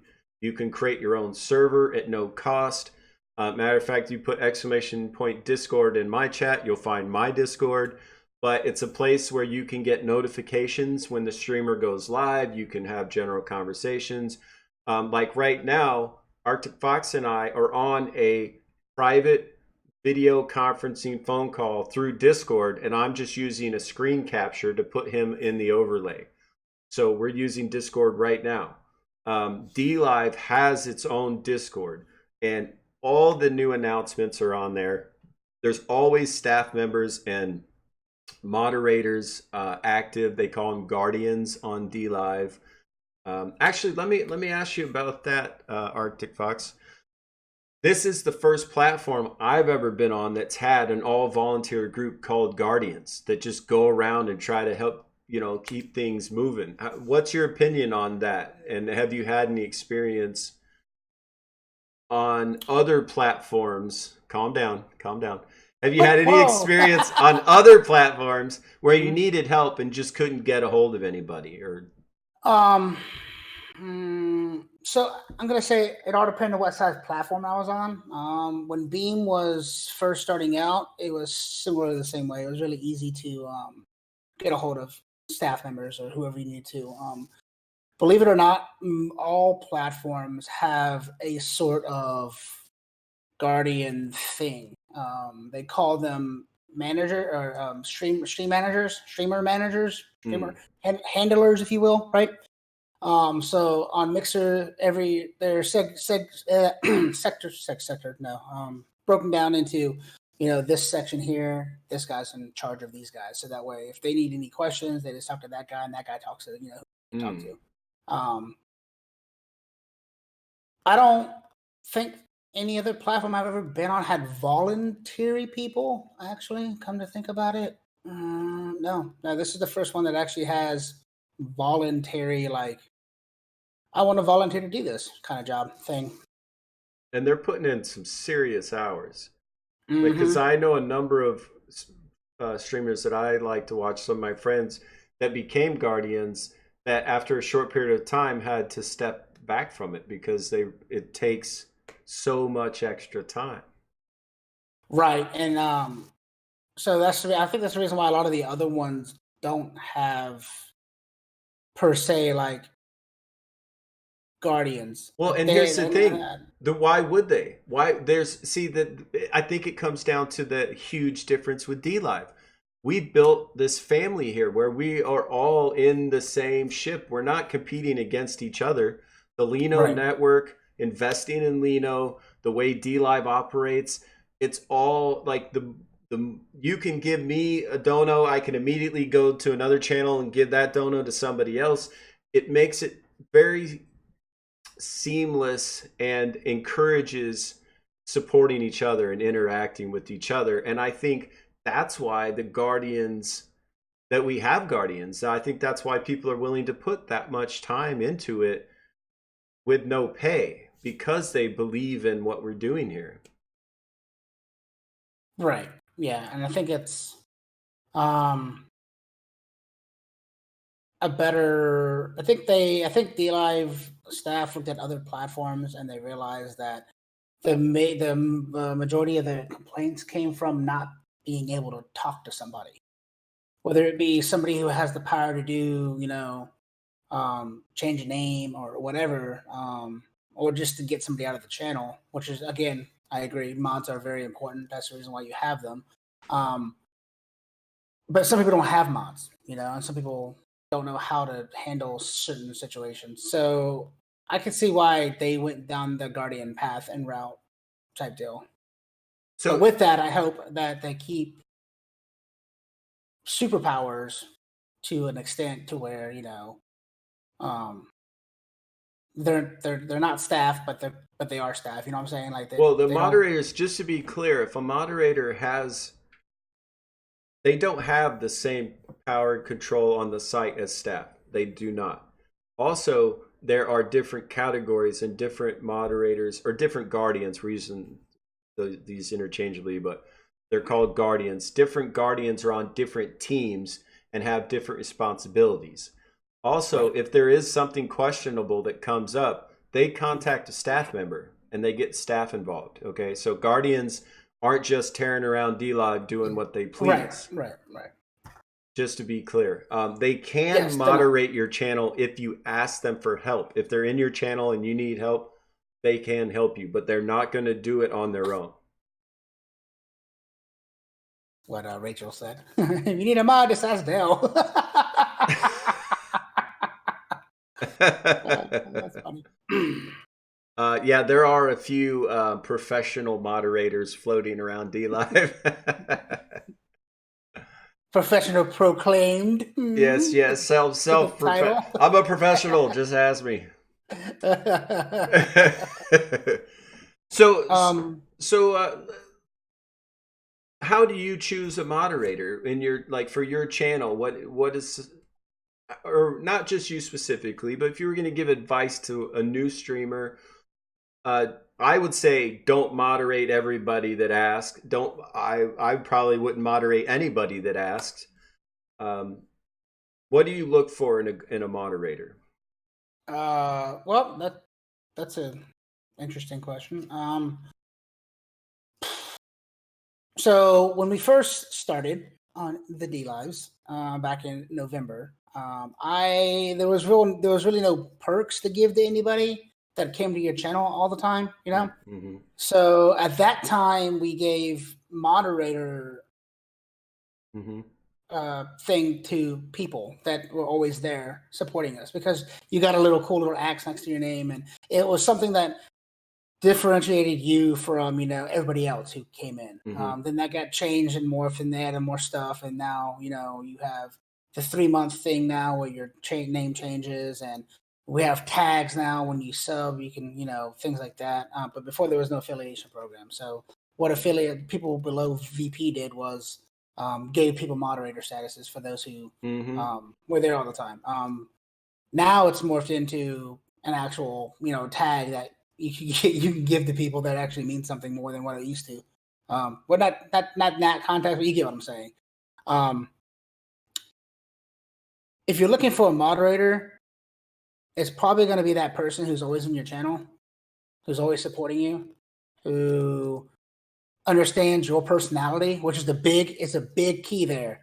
Understands your personality, so that way random ban hammers don't start happening when someone says something that they know that you may not really care about, type deal, right? The reason why I say this is because I've seen some people get moderator, being a channel, moderate a channel, and then that streamer's like, whoa, why'd you ban him for? You didn't even give him a warning. Oh my God. And we couldn't unban people. Remember that? Right, exactly. Yeah, exactly. So like moderators really need to understand your personality, like what do you accept in your stream, and maybe have a one-on-one conversation with them if you need to, or like, things like that. But that's the major thing there. You really need to have a moderator that understands you as a streamer, and more times the ones that you choose will, because they're the ones more likely going to be in your channel all the time anyway. Exactly. Yeah. I mean, I think that's a really damn good point. Moderators, doesn't matter who you give the moderator badge to, if they're not in your channel to actually do some moderating, it's not going to help. So if somebody's there every day, every time you turn the computer on, this person's in your channel and they're interacting with chat and they're interacting with you, start looking at them for maybe mod. But like we've been saying, though, it used to be if you gave somebody mod, it was hard to take it back. If they banned somebody, it was impossible to unban them. Right? DLive has done a lot of really cool things where you can time somebody out for 5 minutes without outright banning them. You can outright ban them, and if you get banned outright in 10 channels on DLive, then they remove your account from DLive. You can sign back up with a different account, which actually is breaking the TOS, but I've seen that happen. If you create, there is no cyberbullying or hate speech allowed on DLive. So if you create a name that is offensive, we can approach a guardian or staff member to have it changed, just so you know that. Yeah, there's a lot of little things, but when it comes down to it, a moderator should know your personality, should know what you do like and don't like in your chat, and a good moderator is going to preemptively handle problems so that by the time you look over at chat, it's already fixed.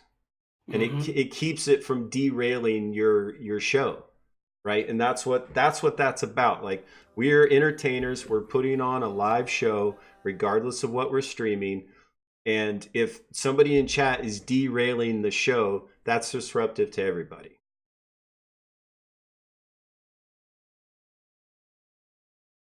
All right, guys, we're getting to a point in the show where we start to take viewer questions. So if you have a question for myself, or if you have a question for ArticFoxMTG, by all means, start putting them into chat. I mean, if you want to know if the Navy or the Marine Corps is better, I would say Marine Corps. Just to start the question and answer thing rolling. And then my question would be, what flavor crown do you like the best? Grape. I mean the purple ones. What is the meaning of life? I could take 40. That unless you want to. It's 42. Thank you. See, look at that. A good mod. Yep. Question and answers. Meaning of life and everything. Of course. What else? Listen, guys, this is free. You just got the meaning of life for free. What else do you want? Welcome to DLive, mate. Well, I like to say questions answered, mysteries unraveled. But then I X-tag the chat when I put that as the header, because who knows what... You never know what people are going to ask. But I feel, honestly, as a whole, DLive is going in a good direction. And I think the Leader Network is going to be a revolutionary change on, content creation in general. I agree 100%. Personally. 100%. Now, I have a question that I haven't really asked very often, but how do you handle cyberbullying or people, somebody that comes into your channel and is inflammatory or offensive? Like, how do you handle that as a streamer? I've only actually had to deal with that one time, and it wasn't really. It was more of a racial thing, racial thing, which really triggered me. Other than that, and that got handled really fast. But I've never really had to worry about cyberbullying in my entire time, besides that one time, of course, of streaming. Like, I guess because of the content that I bring and the people that I want around me on my streams, I never fall into that situation. And the games that I play, I mean, it all depends on the games you play too, because that brings in a crowd with it. If you play Fortnite, you're probably going to get a lot of trolls, and you're probably going to get not a lot of trolls. Apex, a lot of the bigger name games, so a lot of the the spotlights on it, you probably going to get a lot more stuff. I play games like ESO or like Monster Hunter, or smaller games that have a niche following, and most of those people aren't. Yeah, and that's a good point, Donna. On DLive, there is a way to filter certain words, right? So if you don't want certain things said in your channel. That is true, but also know that it doesn't take into account spaces, tax, or people can get any other clever ways of spelling words that you don't want to spell. And when I first started, that's a great point too. When I first started on DLive, I had a list this long of banned words, just like common unpleasantries. And it was amazing how often somebody's just trying to type something non-offensive and one of those words popped up into the and they're like, we can't say damn in your channel, what the hell? And then they're like, we can't say hell in your channel, what? It's just like, all right, calm down. I get it. So I feel the same way about this kind of that I do with like locking my car. You just don't? I just don't have a filter. And just put a Glock sticker on the back. For example, if my mods are in there and they know the things that there's really one only section of what do you call it, of things that really trigger me to the point to where you're instantly banned from my channel. And that's normally interracial stuff, because my wife is African American and my kids are both biracial, and I'm a biracial product of a Mexican American and Scott. So the whole interracial thing and people's take on that sometimes trigger me, because sometimes it gets to the point to where it becomes racial bigotry, and I don't like that crap. Sure, right, and that's not and it's not allowed on DLive. Right. So that'll get insta banned, but the whole incident happened before we had bans. So back before we had bans, you can only like mute people over and over and over and over and over and over again. And it was a very it was really persistent. It was kind of crazy. But that's the only thing that triggered me. But that's the only thing that could be banned. I think it's changed now, but originally too, if you had a list of banned words, every time you went to your dashboard, you had to look at the list of banned words. Yes. And I hated that. I was like, those are the words that I don't want in my brain. And now I have to look at them every time I'm in here. That's that's why I got rid of them, because I was tired of looking at them every time, There was one time that I accidentally, when I was streaming, I had my dashboard. Exactly. And I screamed that. I was like, oh, crap. And I had to like switch it off. Like, I didn't even do that. My bad. But yeah. Exactly. But like I said, I look at it like locking my car, right? If you take it away from people that are doing it, they're just going to find a way of doing it and working around it. So Sure. Yes, you can ban like just like the whole chess thing. Everybody was like banning the word chest or box or like Right. capital C tac whatever back when that whole rigmarole of was going down. They're gonna find ways around it.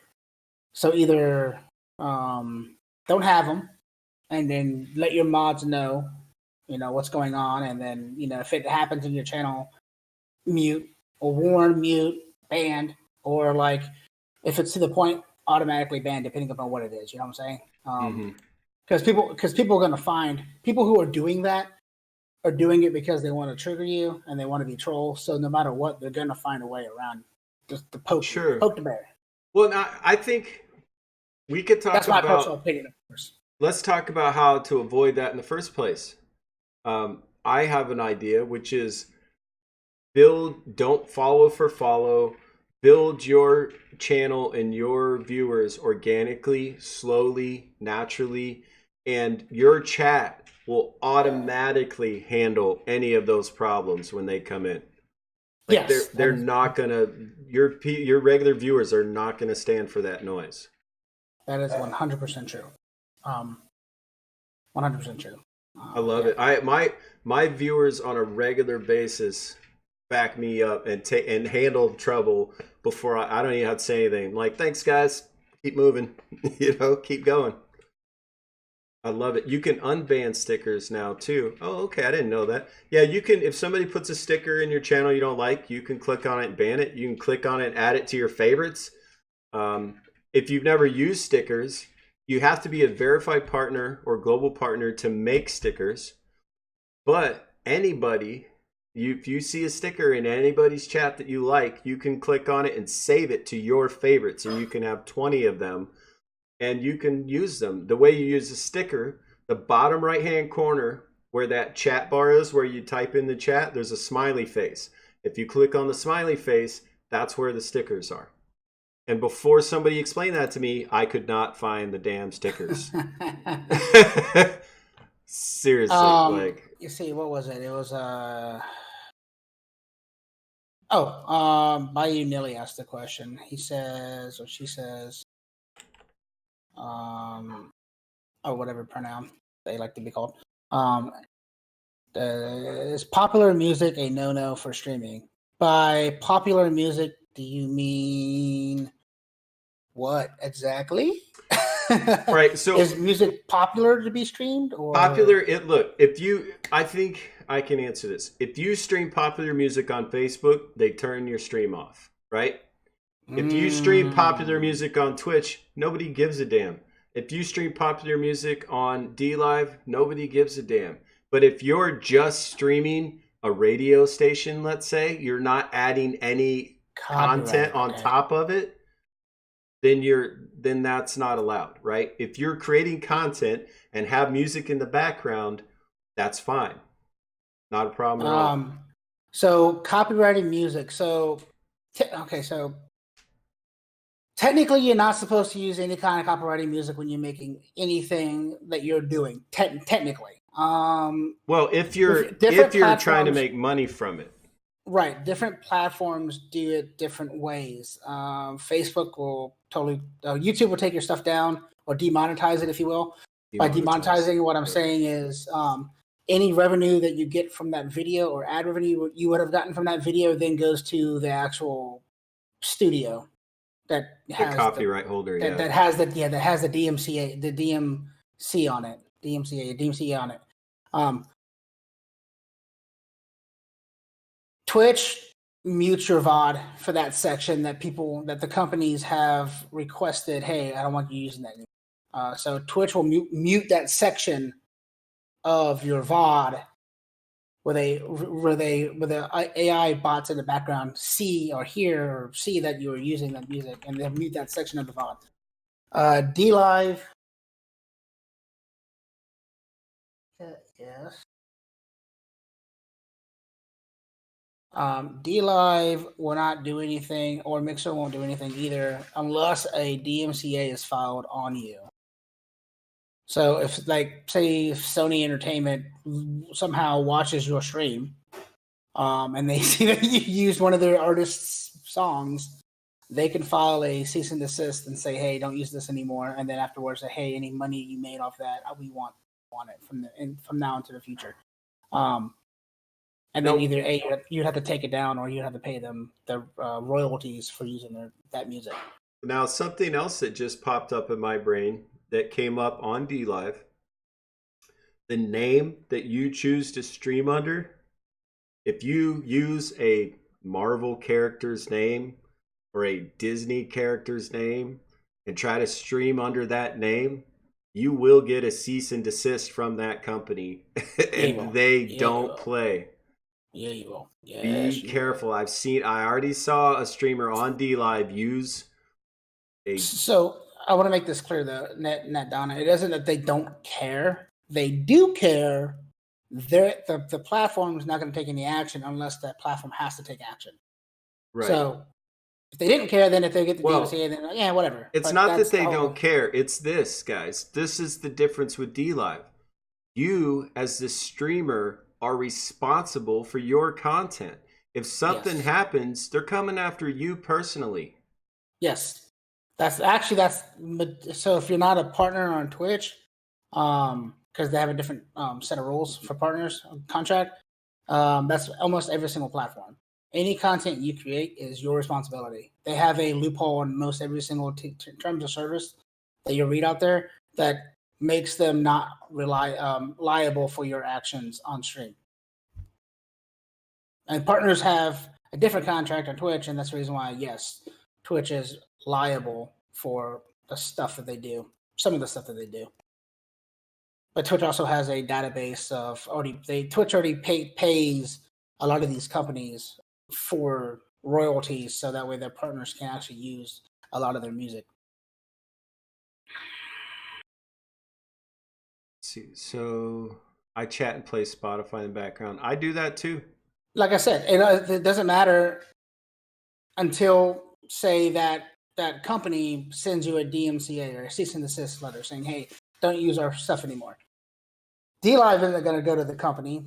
If that company representative that works there comes to your stream and sees that you're, say, like if Little Yachty and you're listening to Little Yachty and Little Yachty decides to come watch your stream and he says, why are you listening to publicly giving out my music, and then tells his agent to send you a letter, then yeah, that's how it's going to happen.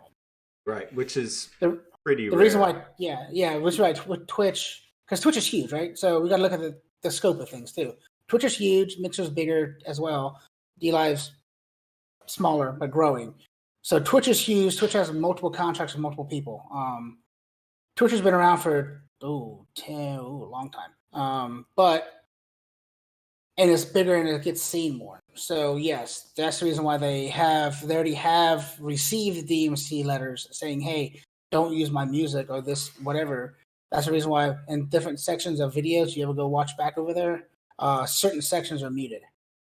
Because that's where the AI in the background that looks at the clips of the highlight, your replay VODs, it runs through an AI program that sees, that listens to certain lyrics of songs that are already been received.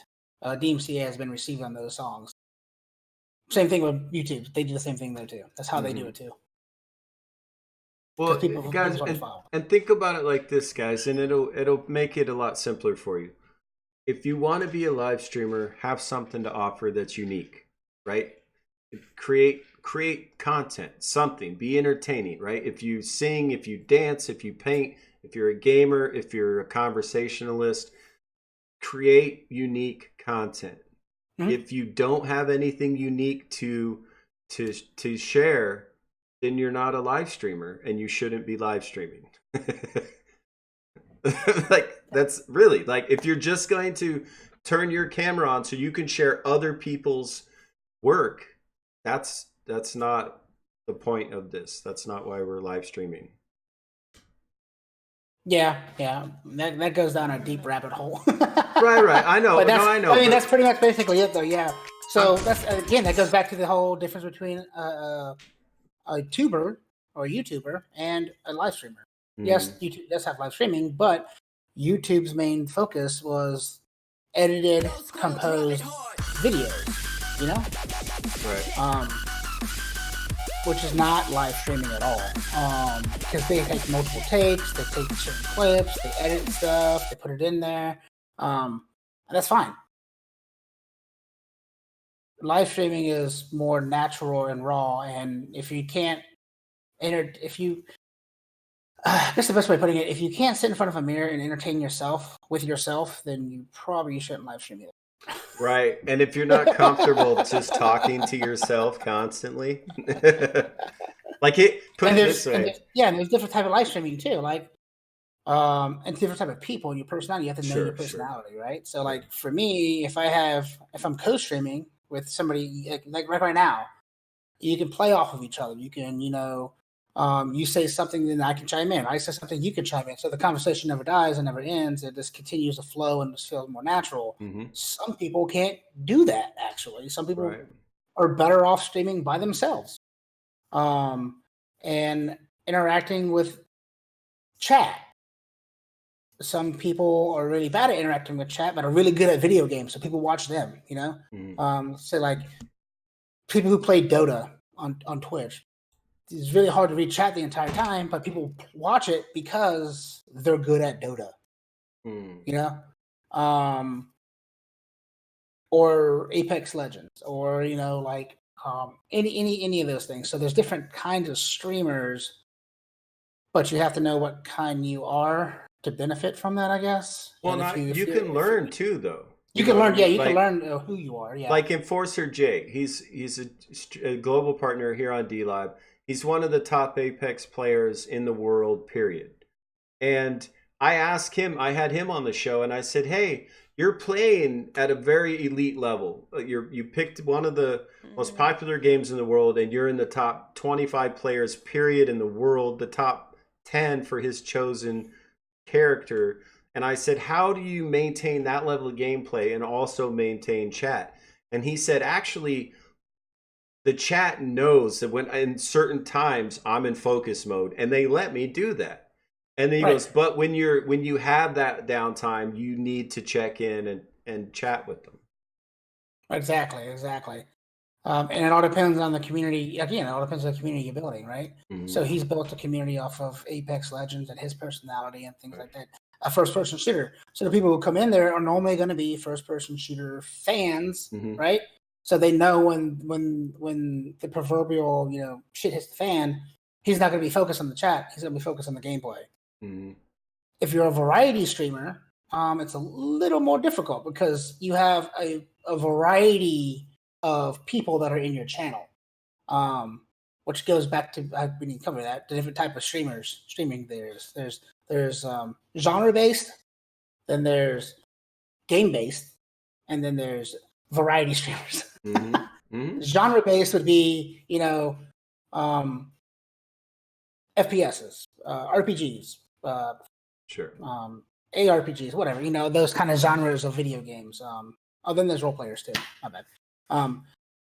Then there's specific games like Apex Legends, and that's all you play ever. Nothing wrong with it. It's a good game, and that's what you want to do. That's awesome. And people do the same thing with Dota. They do the same thing with PUBG. They do the same thing with. But there are pitfalls to that, right? There are pitfalls to that. Like LT Zonda, when I found him on Twitch and followed him to DLive, he had almost 500,000 followers because he played Grand Theft Auto. Well, he stopped playing Grand Theft Auto, and his viewers plummeted because he only played one game to build his audience. So be careful about that. Yep. And then there's so specific games, and then there's the role players, which would be like Grand Theft Auto, Sims, Rust, any of those survivor third person type kind of games that you can like talk to each other in type deal. And then there's variety streamers, which is what I am, because I don't really like playing one game for a very long particular time. Well, I'm definitely a variety streamer because I have podcasts, I do some talks, I do some gaming, I do some interactive game nights where the audience plays along. I mean, that's what I enjoy because it keeps it fresh, right? It's not the same game every time you sit down. I couldn't do that. I don't know how people do that. Exactly.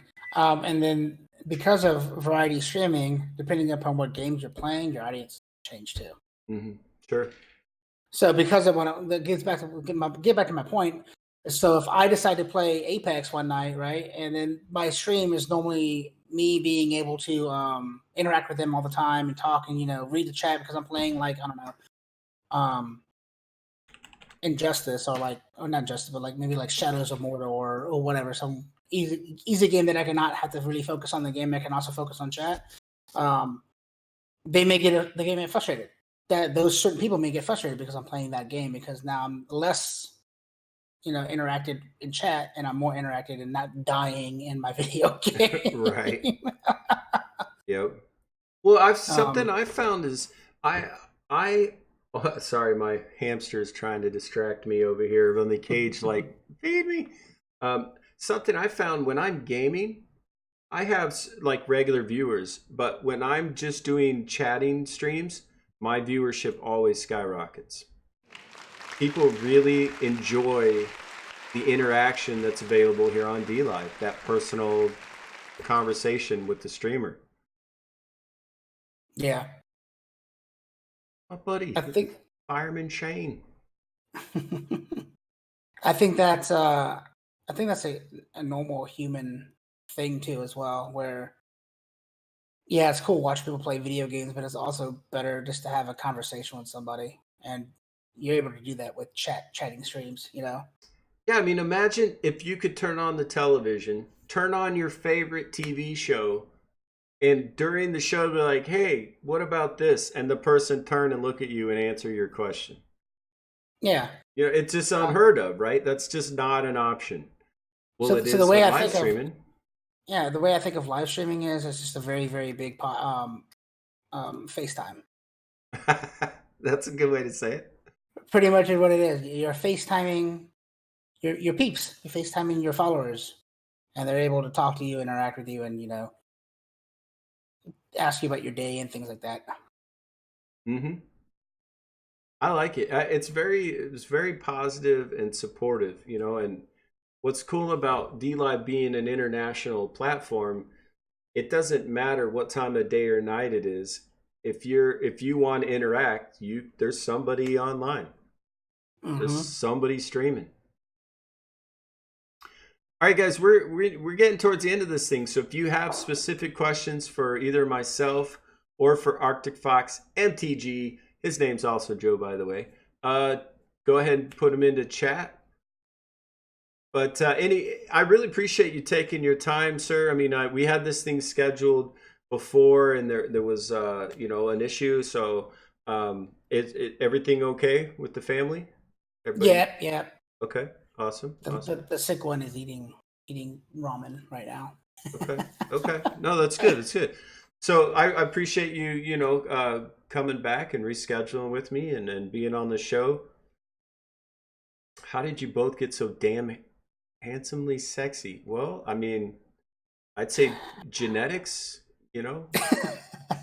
part of it is, being a veteran gives you more charisma and self-confidence. I think it does, actually. I'll say that 100%. Yes. Mm-hmm. It also gives you a sense of self, and that's the reason why I always when people say certain things, I'm like, well, I'm not going to change me because it gave me a sense of self, and I know who I am, and I understand on a personal level. Not everybody's going to like me for me, and that's fine. Not everybody's going to like anybody for them. I mean, that's the way life is. You're not going to like everybody, and that's perfectly fine. But just because I don't like somebody doesn't mean that I can't agree with if they have a good opinion or something like that. You know what I mean? Like, because I think somebody asked me, it was on Twitter, and that's asked me before. Me and Jen Kevin, who streams on Mixer, he's a really good friend of mine. We always disagree with a lot of stuff. And everybody's like, what? Are y'all friends? I'm like, yeah, we're really good friends, actually. Why do you always like that on Twitter? I'm like, what? We can't have opinions? We can't differ opinions? We can't be passionate about our opinions and differ our opinions with passion without people thinking that we're fighting or I don't like somebody, or like that doesn't make any sense to me. Well, if a non-veteran listened to two veteran friends talk, they would Oh think yeah, we exactly. hated each other anyway. that is 100% true. Yeah. We Me talk. and Evil Child go at it all the time because he's in the army. You know what's funny is like this is how you know if veterans are real friends. To their face, like to the person's face, they're terrible. But anytime they're not around, they talk very nice and very positively of the person. But to their face, never a kind word because you don't want them to get used to it. Yeah, because actually, it's really weird. Once you become in the military or get in the military, anything that's really positive that anybody says to your face, you start thinking like, is he being sarcastic? Yeah, what's he really mean? What's he really trying to say? It's the funniest thing, and but yeah, that's just the military in general. So yeah, and again, that goes back to my personality. Now I've been doing this for 12 years, and yeah, it does get ingrained into you. A lot of it, day in, day out. My routine is the same thing on a ship for 6 months or 8 months or 10 months on a deployment. And you get stuck in the same ship, same area, same confines with the same people, and there's no change. So your personality starts to change, you start to change just so you can cope with that environment. And then because of that, it doesn't really change back ever. Right. That's true. It never really changes back. Yeah. Like I'm so scared of retiring and getting out and going to the real job. I'm gonna say something stupid that would normally be okay in the military, but isn't okay in the human sector. More in the civilian sector. He's a robot, confirmed. But yeah, I mean, I would say this be you. Because guess what? There's 8 billion, million, kajillion, whatever people out there in the world. I guarantee you're gonna find it's a lot. Yeah, you're gonna find a group or a community of people that want to watch your content, watch you for you, watch you for your opinions, and and there are gonna be people who don't want to watch it, and there are gonna be people who think that you're cringe, and that's why there's so many different type of people in the world. But I'll say, don't ever be afraid to express your opinion with passion. I think we've kind of lost that in this generation, with all the political correctness stuff going on. It's your opinion, and that's why it's your opinion, and people should respect the opinion. Doesn't mean that they like your opinion, but be opinionated. Ask questions. Don't take things for gospel. Poke, prod. Yep. Research. Yeah. I mean, there's nothing wrong with it at all. There's not. Absolutely. That kind of like floored me one day when I got the DM. And I was like, "Oh, you're fighting?" I'm like, "No, why would we be fighting?" No. It looked like you were fighting. I'm like, well, just because you raise your voice or get excited about something doesn't mean that you hate the person or you don't like the person. Or if you have a differing opinion one day and you get in an argument, it doesn't mean you hate them the next day or even 10 minutes later. See, I think that's the thing I learned in the military. I think that is the one thing I learned in the military or any service at all. Like, you can fight with somebody. Like, you can literally have a knockout. Like, you want to throw fists at a person that you're with on a ship or in the service or whatever. And then 15 minutes later, you're out there drinking a beer with them or whatever, because it doesn't matter. At the end of the day, that would happen then, and you don't even dwell on it anymore. Later on, you laugh about it. Yeah, it's okay to have a disagreement and get over it. You don't have to hang on to that stuff. Well, guys, look, I think that it seems like the questions have petered out, and my man is a family guy, so we're chewing into his free time. But Arctic Fox, I really appreciate you being here today. Appreciate your service, being in the military and stationed overseas. Thank you for your service. Well, shit, that's been 20 years, man. Hey, but you're welcome. Those who in the past pay for the future, right? That's right. So Yeah, I really appreciate you being here and the insights that you've shared. I'm going to upload this to YouTube. So you guys, if you've missed any of this and you'd like to see the entirety of the interview later tonight, or at least by tomorrow morning, you will get to see it on my YouTube, !YouTube. In chat, we'll give you the Fireside playlist.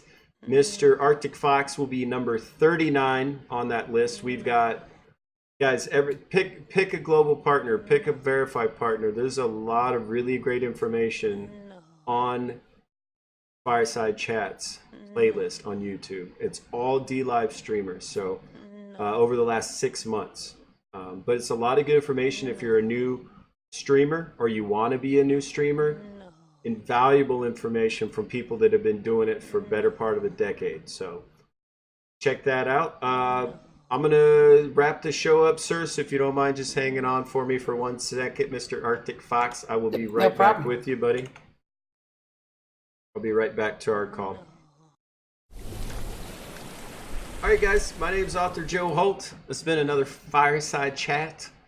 If you are in the audience and you are a D-Live streamer and you would like to be on Fireside Chats, send me a direct message on Discord, author Joe Holt. Let's start the conversation. Any day, any time that works for you, I will work with you and be available at your leisure. That's how I do this. So no excuses. Don't say I want to be on the show and you haven't scheduled me. Send me a DM with a date and time and you will be on the show. There you go. I love you all. Thank you very much. You know, D-Live is going places. The Lino network is going mainnet, you know, in the next couple of months before the end of 2019. It's a great time to be involved, guys. So without any further ado, I'm going to, you know what? Just because it would be hilarious, I'm going to take you to another Joe. Let's go see Super Sport Games. If you don't know, he's a damn good dude. And his name's also Joe. Here, let's see. Let's get him. Super Sport. There he is. Boom. All right. So let me go to here. Let me stop.